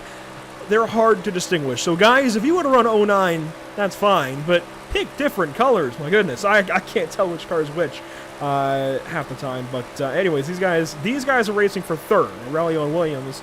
And really, they're just in a holding pattern. A lot of these drivers are, as Roland now leads the race. This might be one of the first times that he's led so far. Kraus is in second, I think, on his own. Yeah, completely on his lonesome in the Rowdy 83. Then it's Aurelio and Williams. Alexander Miller runs in fifth. And some 14 seconds behind him, that's where you find Jeffrey Stanton and Adam Dahl.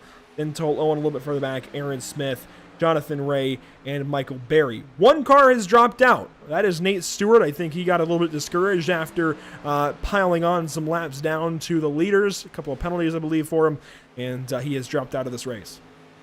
And that's not something in the first 15 to 20 laps I think we would have guessed, with Stewart being up there running, battling for the lead, second, first. He seemed like he was in the top three all evening long, but now, like you said, after having these pit road penalties, it's pushed him so many laps down, he just went ahead and dropped out of the event.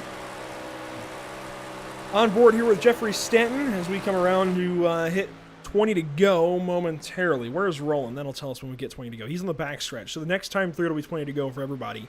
When does pit lane open for these guys, then? That's the key to this race, I feel like. The first driver on pit lane just might walk away with this race win. They're all on different strategies. They can cut it short, maybe go a little bit long, and I think the first driver in at about 15 to go, that I think is the number. So the completion of lap 61. I think 61 onto 62 might be the key for these guys. That's a long way to the end on tires, but that's about what we've seen to be the longest, and I think pitting first is going to be very, very important, and then running those tires and fuel out. But of course, that 15 may have only been because of the draft. Maybe a bit shorter than that, in which case I don't know if all these drivers are good to the end on just one more stop. In fact, Roland, he's working lap 13 along with Jonathan Kraus on this run. I think they've got to pit twice. Yeah, I'm trying to do the math myself and try and figure out what's going to happen here. Can these drivers make it to that number? Like you said, are they going to have to pit? As you see, there's the 09 car right there. If Christopher Williams pulling down pit road, he is for sure going to have to pit one more time before this race is over. There's no way that he's going to be able to make it to the end. So we'll have to see what the rest of this field does, especially with Stanton. Will that put him pitting one more time, two more times? We'll see which strategy right here. As you see Stanton right there, can he get to that lap 62 mark, 63 mark, which I do think he will, which will allow him to pit just one more time, but we'll see how the field shakes out. I think this is going to be Jeffrey Stanton's race. He pitted 5 laps ago, and he will likely only have to pit one more time. If he can make that work, just one more pit stop, I think he's got this race in the bag. Roland, Aurelio, Kraus, Miller, they've all still got a pit. Now, I don't think there's any touching this 94 car without a yellow. He has kept the car clean, kept the car under control, has figured this out in some way, shape, or form, and is running great lap times as well. He didn't exactly shock in qualifying. I'm going to pull the lineup back up. I don't recall him being a massive name. He started 8th. He didn't shock the world in qualifying. Didn't burn the world down at all. Certainly not like James Tiernan. So this is really interesting. The 94 car being one of the best, if not the best driver on the long run, certainly. Well, and like you said, I believe we were halfway through the show when you mentioned the kind of experience and time Stanton has in the racing community. He's right on the wall when they got kind of strung out, short pitted, played his hand, his strategy, and right now, without any yellows, Stanton is looking like the guy that could pull into victory lane. He's already led quite a few laps, 12 laps, and say quite a few. That might not feel like quite a few, but in these sprint cars at Dega, man, it wears on you. That's what I've noticed so far, is it's weared on these drivers. So that's been quite some time. He's led a good number, and I think he's going to lead a good number more once this race cycles out. He passes Jonathan Ray. Ray is 1 lap down, and 1 lap down from Stanton, as it looks like Roland is pitting. Rolling is pulling down on pit lane as he will come down. And it is odd to see Roland out front like he was leading after the flip he had. That's not something you see in the everyday racing world, being able to flip and then lead a race. But that's what makes the beauty of this Intimidator Classic is this Intimidator Challenge is he pulls on pit lane and is going to get assessed by his pit crew. See, the front tires did go on there for Roland. That's important.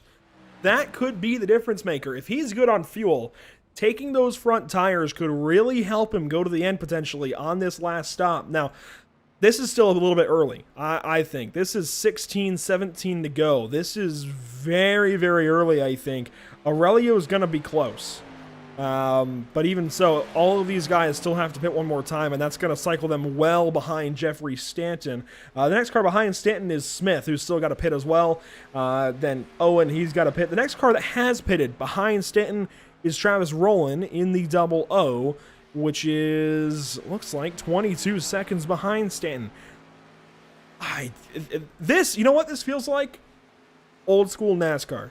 This feels like those races where you had to lift into the corners, the cars didn't handle right, you had to run the racetrack, not just race the drivers around you, you had to race the racetrack and survive for 500 miles at Talladega. You had to pull some weird pit strategy, you had to pit a lot.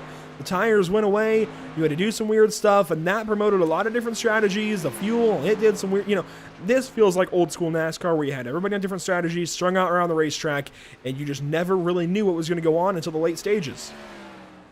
I agree with you, Andrew. And the same thought popped in my mind as we see Aurelio pitting on pit lane right now. You mark it down. There's two drivers that you need to watch. As we said, Stanton, with his pit strategy, it puts him out front, and he's got to pit one more time. But can Aurelio and can Roland make it from here to the end? We said the pit time was about 12 to 13 laps.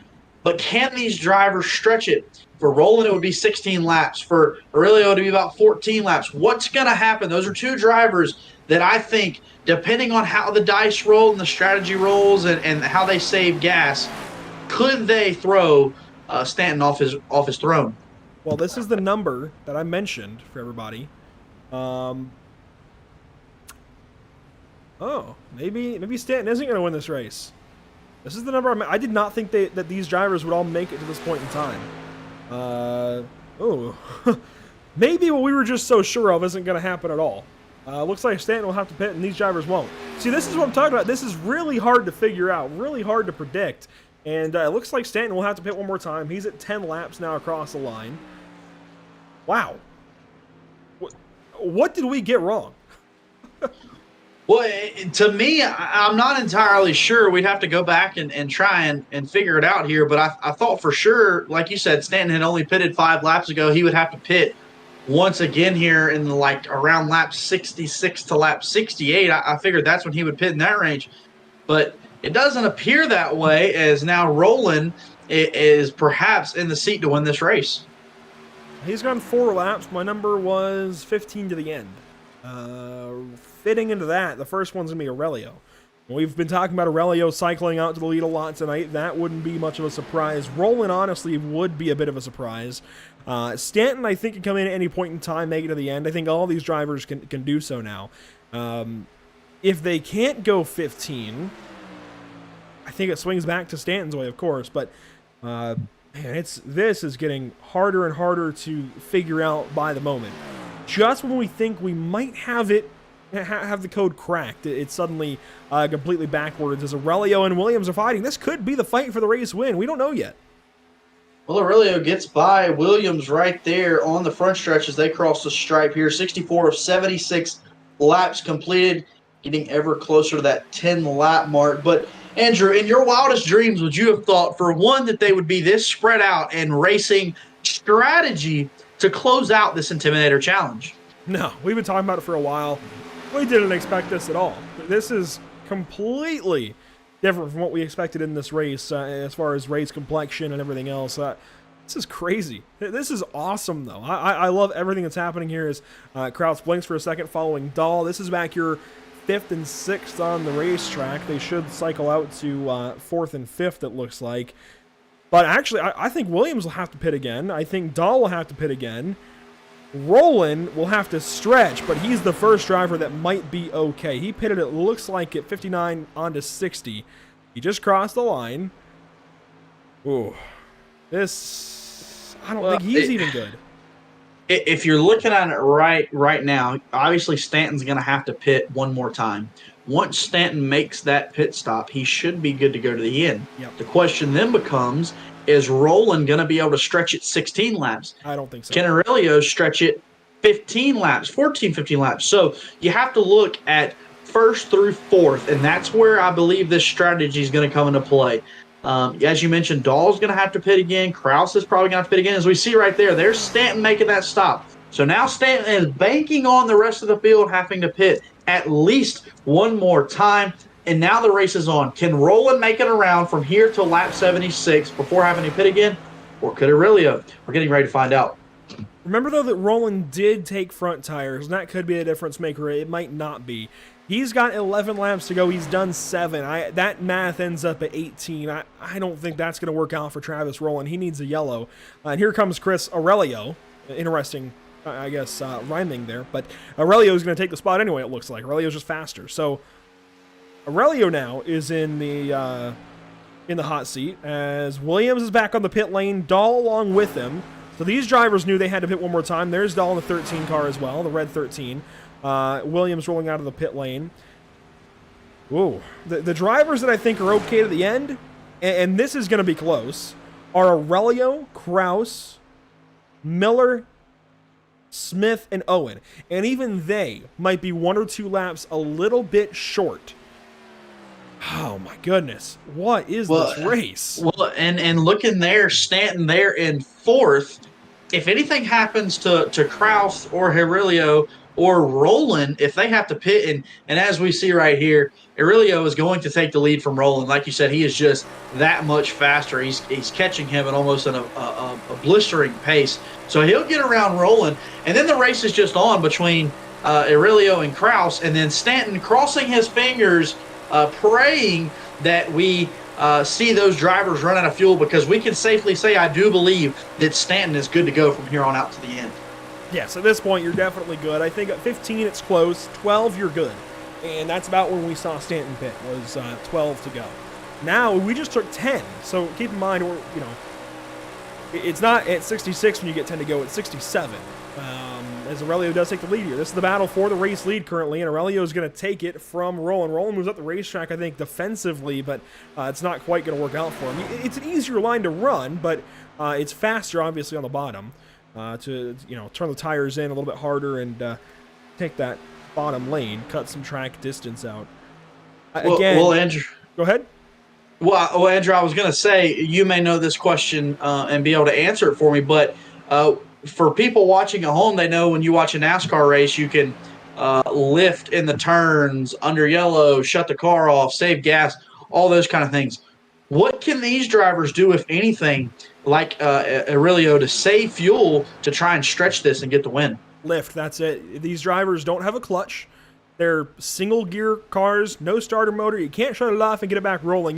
You might be able to play with the ignition, and because you're still rolling, get it to refire. I mean, you have to be pushed to refire a sprint car, but they don't have a starter motor. That's not a thing in a sprint car, be it dirt or pavement. So if they do stall the car, they have to tow or get a push from one of the drivers, and that risks stalling that car.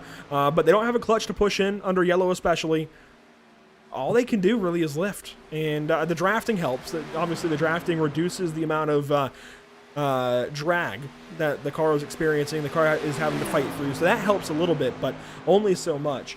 I do want to harken back to the point that I think Aurelio is the first that is close. He's still got. He's going to have to make it 16, 17 laps, which we just have not seen. He could be 1 lap shy of making it to the end, in which case, at that point, I think you power through. If it's 2 laps, I don't know. Well, it's just something that we're going to have to monitor as this race goes on. But like you said, if Aurelio is trying to lift, and even Roland right there is also trying to lift, one driver that's sitting there in 3rd is not trying to lift. Stan, he is trying to come from 3rd place and catch up to these drivers. He doesn't have to lift, so he's just holding it wide open around here. He knows he can make it on fuel, and he's hoping he can close that gap if these drivers do decide to lift to slow up their cars. And he's running just a little bit faster as well. So that's something to keep in mind there. We're going to take 6 laps to go this time. 6 laps to go, ladies and gents. When do these drivers pit? I think it's going to be 16 laps for Aurelio if he ends up stretching it, because he's done 10 here with 6 to go. 16. I said 15 earlier. Maybe 16 works. I mean, it's going to be really, really close. And we don't know exactly the fuel range. It really comes down to tires, I think, for a lot of these drivers. And this is about the stage where we see drivers start to slip and slide. The other thing to keep in mind here, Roland is drafting. He is cutting down on drag. If the fuel isn't the concern, this might work out for him. Again, he took those front tires. That's important. Yeah, and I think looking at 2 things, Aurelio being out front, he's kind of at a disadvantage right now. Pulling that car along is going to hurt him fuel-wise. It's not going to hurt Roland. Roland right now can hop in that draft and save fuel. But the other thing, if you think back to about 15, 20 laps ago, Aurelio was the driver that once these tires started to wear down, was loosey-goosey all over the racetrack, top to bottom. And I think you can see right there, he's not really holding the bottom of the racetrack right now. So perhaps his car is starting to fade a little bit as we have 5 laps to go. 5 to go that time across the start-finish line. Working around the high banks of Lincoln, Alabama, the Talladega Superspeedway. It's the Intimidator Challenge, put together by the United Sprint Car Championship. The first time we've had them on Pit Stop TV, benefiting Chabral and Marshall Pruitt. I had to think about that one for a second. Benefiting Chabral and Marshall Pruitt in Chabral's fight against cancer. What a day this race has given us. This has been insane. A lot of fun. Only 2 drivers have dropped out of the race. Joining now, Nate Stewart, is Michael Berry out of this one. 11 laps down currently with 5 more to go. Here we go. 4 cars battling. This is not all for the lead, though. In fact, only 2 of these drivers are battling for the lead. The 13 and 38, they are a lap down. They're not even battling each other. They're different. They're on different laps here. The 13 is trying to stay on the lead lap or get back on the lead lap, whereas Ray in that 38 is an extra lap down. Aurelio is still leading over Roland, and they pitted a little bit longer ago than either Dahl or Dahl or Ray in the 13 and 38. Again, the first driver that we believe is good to go, completely good to go, ladies and gents, is the 94 in third, and he's gaining as well. He's going to make some time up on these guys. The 56 is close. The 00, I don't know. Well, the 00 pitted 1 lap of Roland. He pitted 1 lap before Aurelio. Aurelio, however, when those cars came up on were 2 laps. When they came up and were battling, you have to think risk versus reward here. You'd hate to be battling lap cars and cause a wreck and take yourself completely out of contention. 74 of 76 laps left as they roll through turns 1 and 2. It's going to be down to the wire if these drivers can stretch it on fuel. And you know Jeffrey Stanton just wants him to pit. Wants to get this one. I mean, he's in prime position, 6 laps to the next car. I mean, if these 2 pit, it's his race. And we talked about that earlier on, and then suddenly it looked like maybe not, maybe it is. We don't know. It's all going to work out. We're going to find out, obviously, at the completion of lap 76. If Roland doesn't pit here, he's made his bet. He's trying to go to the end. If he does pit here, he's conceding, and he knows that it's just not going to work. He's staying out. He is making his bet. He's going to try and fight for it here with Chris Aurelio and hope that he's got enough fuel to make this one happen. At this point also, if you're only a lap shy, you've got to keep going. If you run out on the last lap, you run out on the last lap. You've got to keep going, try and save, lift a little bit. These drivers can use that 10-second gap and still fight. If they are short on fuel, they can use those 10 seconds back to Stanton to fight. If it's tires, however, potentially trying to give out, that one I really don't know what to prescribe for these guys. Roland takes the lead back over. It was 2 to go last time by. And Aurelio all over the place. Aurelio loses the front of his car right there a little bit as Roland takes the lead here. They're coming around this time to the white flag. Like you said, you don't want to pit right here and give it up. It's the Intimidator Challenge. You got to think, if the Intimidator, Dale Earnhardt, was in this race, what would he do? 1 lap to go here at the stripe. Battle is on for fuel and for the lead. It's between Aurelio, Roland, and Stanton. Stanton 9 seconds back. It's down to these guys. Chris Aurelio, Travis Rowland. The white flag is out, presented by Tucson Sound Art. It's all Travis Rowland on the back end of Chris Aurelio.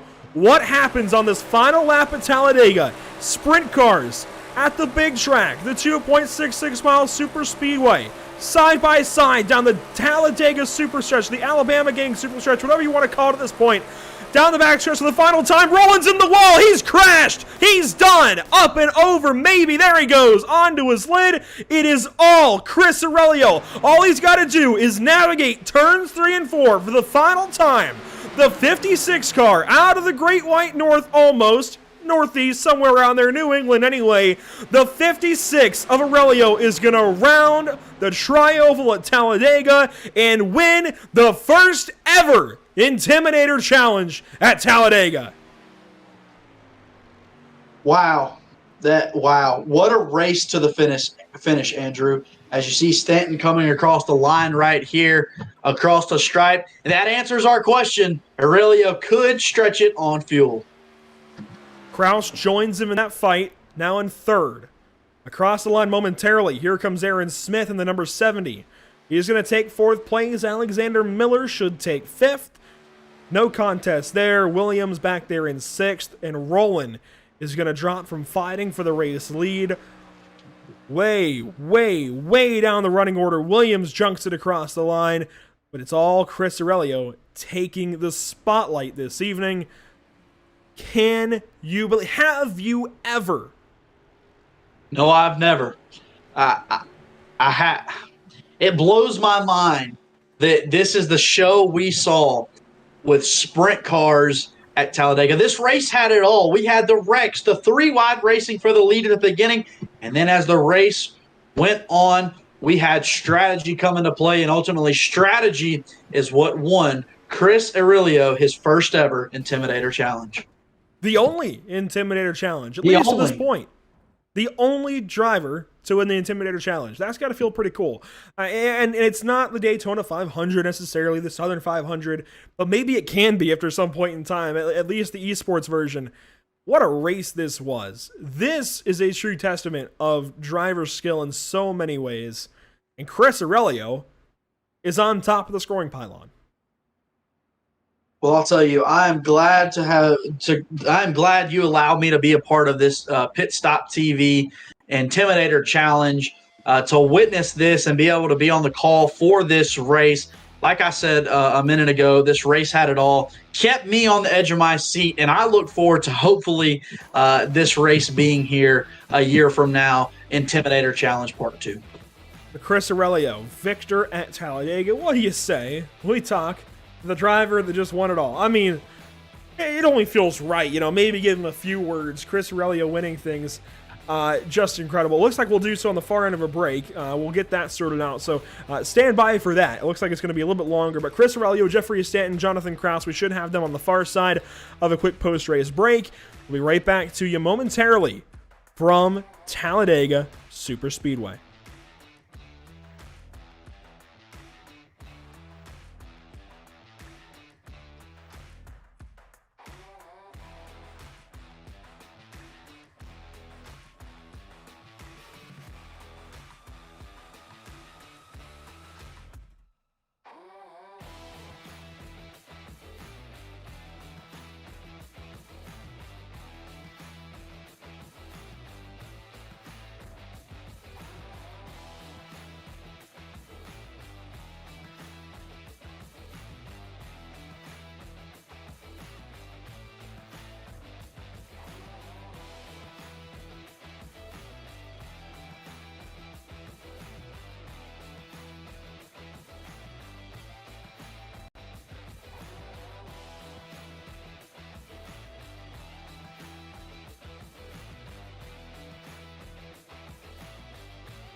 Have you found yourself trying to hide your joy because you're unhappy with your teeth? Your smile is the first feature noticed in an interview, on a date, or in family photos. We want you to be able to shine bright as your best self, and our teeth whitening system is the perfect step toward restoring your confidence.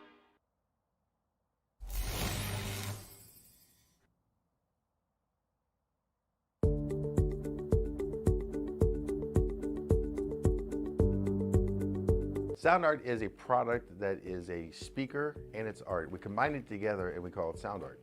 What makes it so unique that any picture can be your speaker? Sound Art gives you the high quality sound without the ugly speaker. This isn't a picture with a speaker, the picture is the speaker. Just imagine your wedding picture uploaded onto a canvas, and now it's speaking 10,000 tunes. I mean, it's a very cool concept.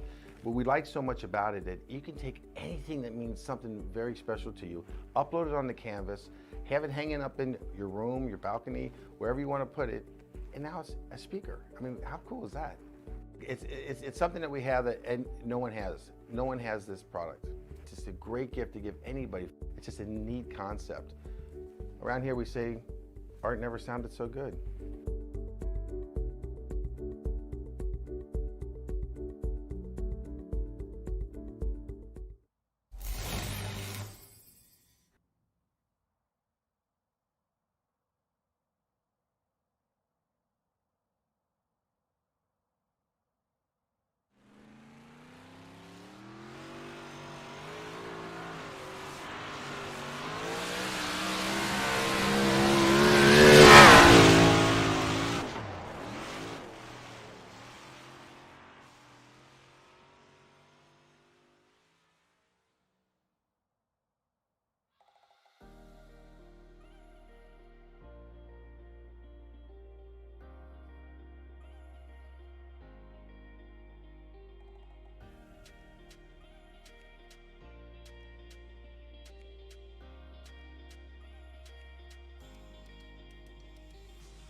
Welcome back to the wildest race on four wheels, and it definitely was, Caleb. I think that's a great way to sum up this race and a great tagline to use for next time, because what a wild show at Talladega it was. Yeah, from start to finish, it had everything a race fan could want. All the unknowns we had were answered. A lot of them were answered in the first portion of the race, and then one thing we didn't think we'd see was a strategy run to the end, and that's what ultimately put Chris Aurelio into victory lane. Let's go ahead and talk to the driver winning it all this evening in the Intimidator Challenge, Chris Aurelio. We don't exactly know all the details yet as far as, was it tire strategy, fuel strategy, what were you guys up against? But first off, what a show, what a combination. What is it like as a driver to gear up in a sprint car at Talladega Super Speedway? Yeah, it's definitely weird. I don't know how that looked for you guys, but on our end, it was relatively interesting. Yeah, you mentioned the tires and the fuel. It was really the fuel that was an issue. The fuel level started getting low, the back of the car got really light, and that caused an issue for pretty much all of us. So it really became a matter of who was going to have the most fuel in the car at the end. But yeah, other than that, I think it was a lot of fun. I think the end, I sort of knew I was in control, but yeah, that's all I really have on that part. It makes a lot more sense now. We figured you guys were just on worn tires. I mean, these tires aren't usually set to go through these G-forces for this many laps at a time. We weren't really sure. How far could you go on a tank? And was it just a matter of, for lack of a better term, I guess, growing a pair? Is that the right way to put it? Just testing your fortitude? I don't really know how to put it. Is it just a matter of manning up, I guess? What was it there, those final laps? Well, yeah, you're definitely right. I think we were going around 15 to 16 was realistically where we were sitting. You could have done more, but I think you were going to put yourself at a much higher risk at that point. I mean, the tire wear itself wasn't bad. It got down to maybe 95, I think at the end of my first, which was actually a full run. But I just found myself trying to do 15, 16 lap intervals, and that's when it really started to get a little bit sort of dicey at the end. So I figured that was a good part for me, and it seemed like most other people started going down that same route as we got towards the end. And Chris, you're big into this open wheel community. You're a big part of all of this, and I know IndyCar is a big focus for a lot of you guys. I know USAC is on the radar as well. Marshall Pruitt and Chabrel Pruitt benefiting the GoFundMe this evening, trying to help raise some more money for the GoFundMe to help Chabrel through this fight through cancer. Obviously, that was the entry fee. What's it like to be a part of the community and to try and give a little bit back to help Marshall and Chabrel out? I mean, I think that this was an absolutely fantastic charity event, hosted by my good friend Noah Carmichael. I know you know him very well, and I just think it was great to be able to go out and do stuff for a good cause. It's really sort of a heartfelt moment, and yeah, I hope we get to do some more of these in the future, especially for more charities, because I think that it really just adds a certain degree to the event. Even if the race itself isn't that exciting, it certainly puts on a show and makes it all worth our time. Yeah, it's always really, really big to be able to give back, even if you don't have a whole lot or if you have a ton, to try and give back to people who really need it.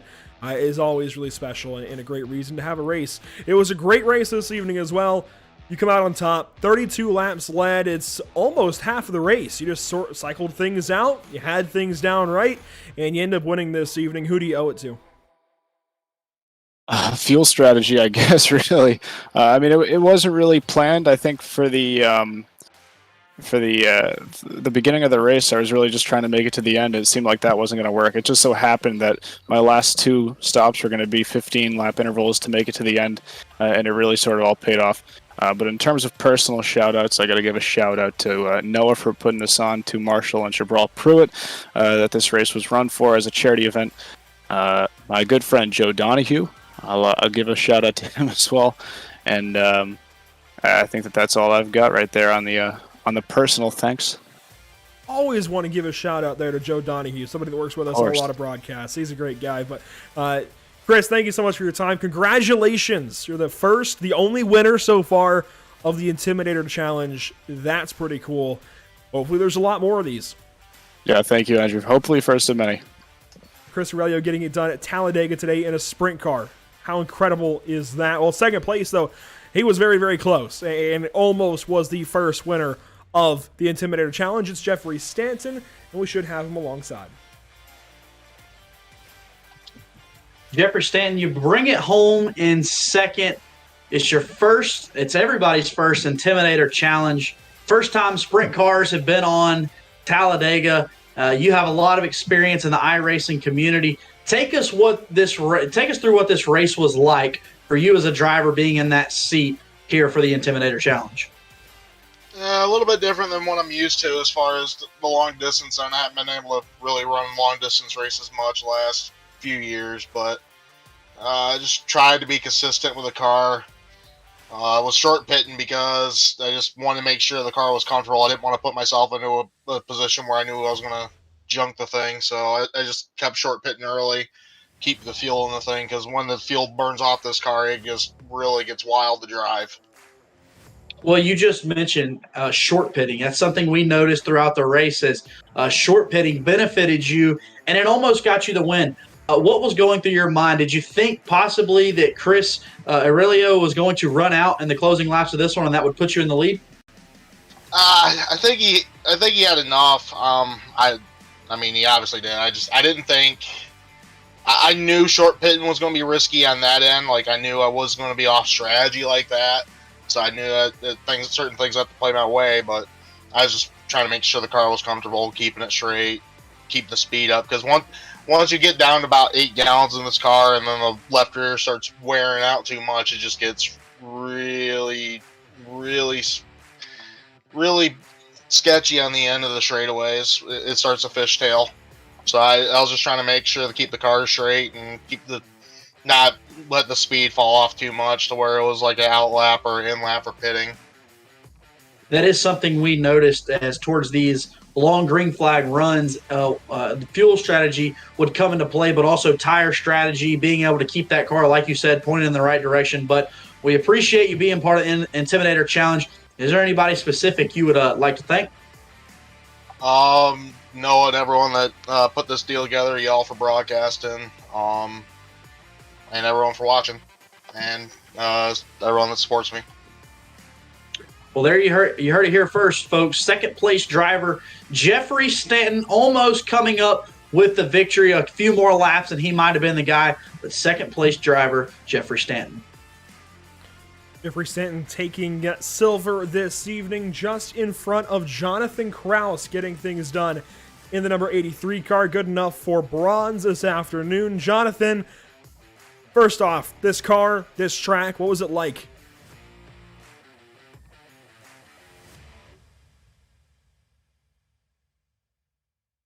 Jonathan Kraus, you got a copy?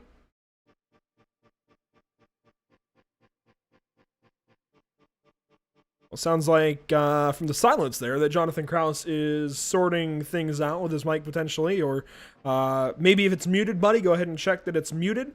But Jonathan Kraus, this is somebody who I think flew under the radar, Caleb, for a lot of the race, if not the entire race. Was around every once in a while, would kind of show that black and white and orange 83 around a little bit, but wasn't really in the forefront of minds too much, and kind of scoots away to this third place, especially with the fact that Roland crashed on that last lap. It opens things up to get him a podium. Yeah, I was just about to say, a podium finish, always a good day for Jonathan Kraus in that 83 machine. But like you said, he just hung around there, and after the Roland issue, it moved him up to that podium finish. But in order to finish this race, you got to keep the front of that car clean, the nose clean, and he did that, and it brings him home with a podium finish. Well, Jonathan Kraus, do you have a copy now? Yeah, can you hear me? Yes, sir. So, buddy, I want to go back to my initial first question. This car, this track, what was it like from your point of view? It was pretty sketchy there, especially towards the end. I was barely holding on to it those last 5-10 laps. I pretty much burned the tires off, and then fuel was getting low, so it's a weird experience having to lift on the straights and then going full throttle in the corner. Yeah, it was pretty clear very, very early on that these cars did not handle quite right, but we didn't exactly know the reason. Sounds like obviously burning fuel off lightened up the rear end, and of course with no downforce at all on these cars, that does some weird things. Is there any other car at all on this sim that could maybe kind of prepare you for this? I mean, the only other thing that you can compare it to the dirt cars some, but there's really nothing like it. Especially on a big track like this. I've never ran the car before this, so it was fun to try something new. What was it like in those big packs? So 3-4 wide almost. Yeah, it was pretty sketchy. I really didn't make many passes during all this. I kind of backed out when they started going 3 wide. I tried to stay up there as long as I could, but from what I saw in practice, it was pretty difficult to pass on the outside without a lot of help. So it was hard to make moves, but you could do it if you got the right positioning on it. Well, buddy, it's the first ever Intimidator challenge. Do you think maybe this would be something you'd want to do again? I mean, this seemed like a lot of fun. It's certainly a challenge for each driver. So something you'd want to do more? Yeah, I'd definitely be down for doing another run of this, or even just more pavement sprint car stuff in general.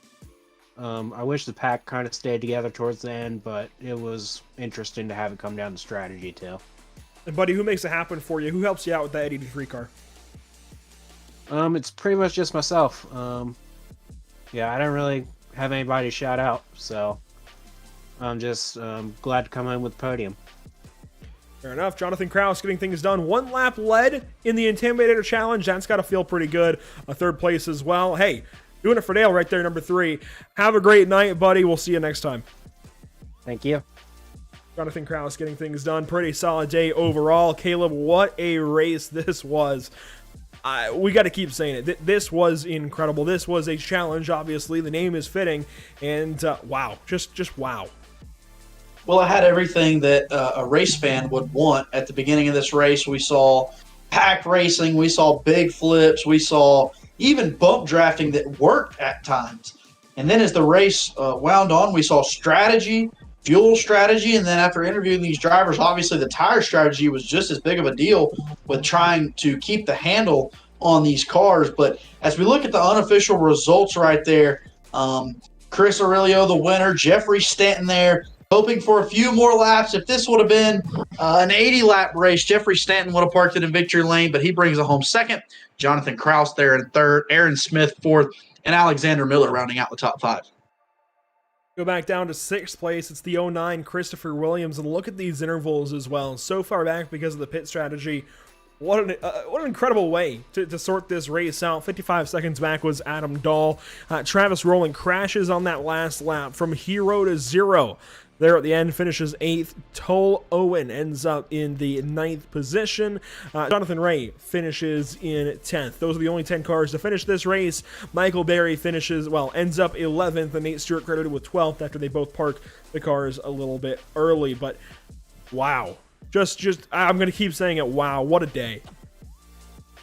It really was, and I was glad to be a part of my first iRacing broadcast, and what an event to be a part of. Like I said, it kept me on the edge of my seat the whole time during this Intimidator challenge. I know Dale Earnhardt would be proud of what he just saw go down here at Talladega. Yeah, certainly a challenging race, put on some great racing, and it was one that you really had to think about. I think that's one of the biggest things. One of the most intimidating parts of this, I think, is certainly the strategy. You can only go about 15, 16 laps, as even Chris was saying. Seems like the field was good for a little bit longer if you really wanted to push it, like we saw Travis Rowland try to do. But when you do that, the car gets unruly, and it is a handful.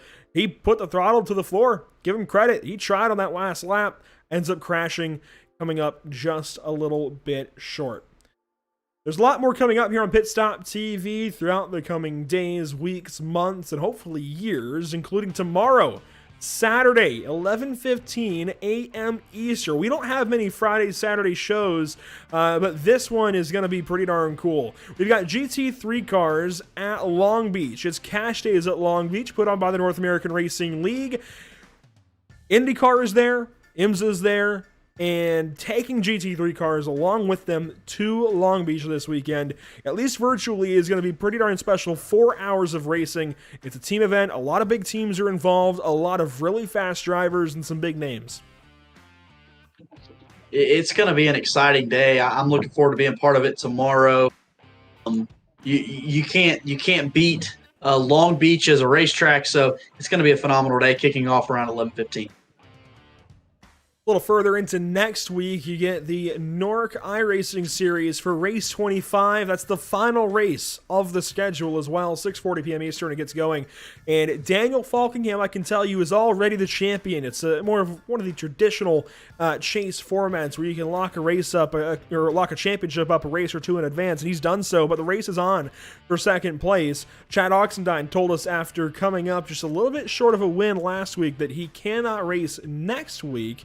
Or I guess this coming week at Las Vegas, so he's down for the count. Won't finish second in the standings. Does that open it up to John Barry, maybe David Schutt, maybe Zoltan Herzeg still comes through and in clutch for second place? You've got to watch and find out. 6:40 Eastern, the NORC iRacing Series and their final race of 2021. Before we get things going with the Outlaws Sim Series on Wednesday at the Dover International Speedway, race 12 of 22. We've gone through half of the season, now kicking off the back half, and it's going to be a wild one. Miles the Monster is always a rough racetrack. Dover's one of those tracks where the monster will reach out and get you. So looking forward to that Outlaw Sim Series Wednesday night around 7:30.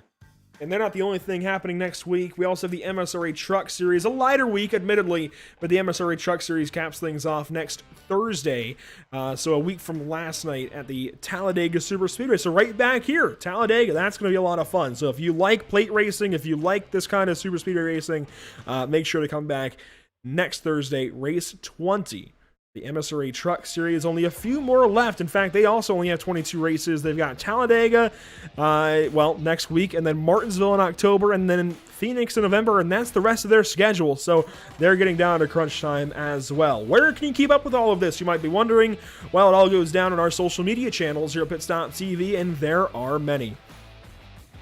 You can see it right there. You can join us on Twitter right there at Pit Stop TV _. Also on Facebook, you can find us at Pit Stop TV, or Instagram, Pit_Stop_TV. Then you can go back and watch highlights and recaps, and also the races on YouTube at Pit Stop TV 1. Follow us on Pit Stop TV on social media. Keep up with everything going on so that you can stay up to date with all the things going on Pit Stop TV.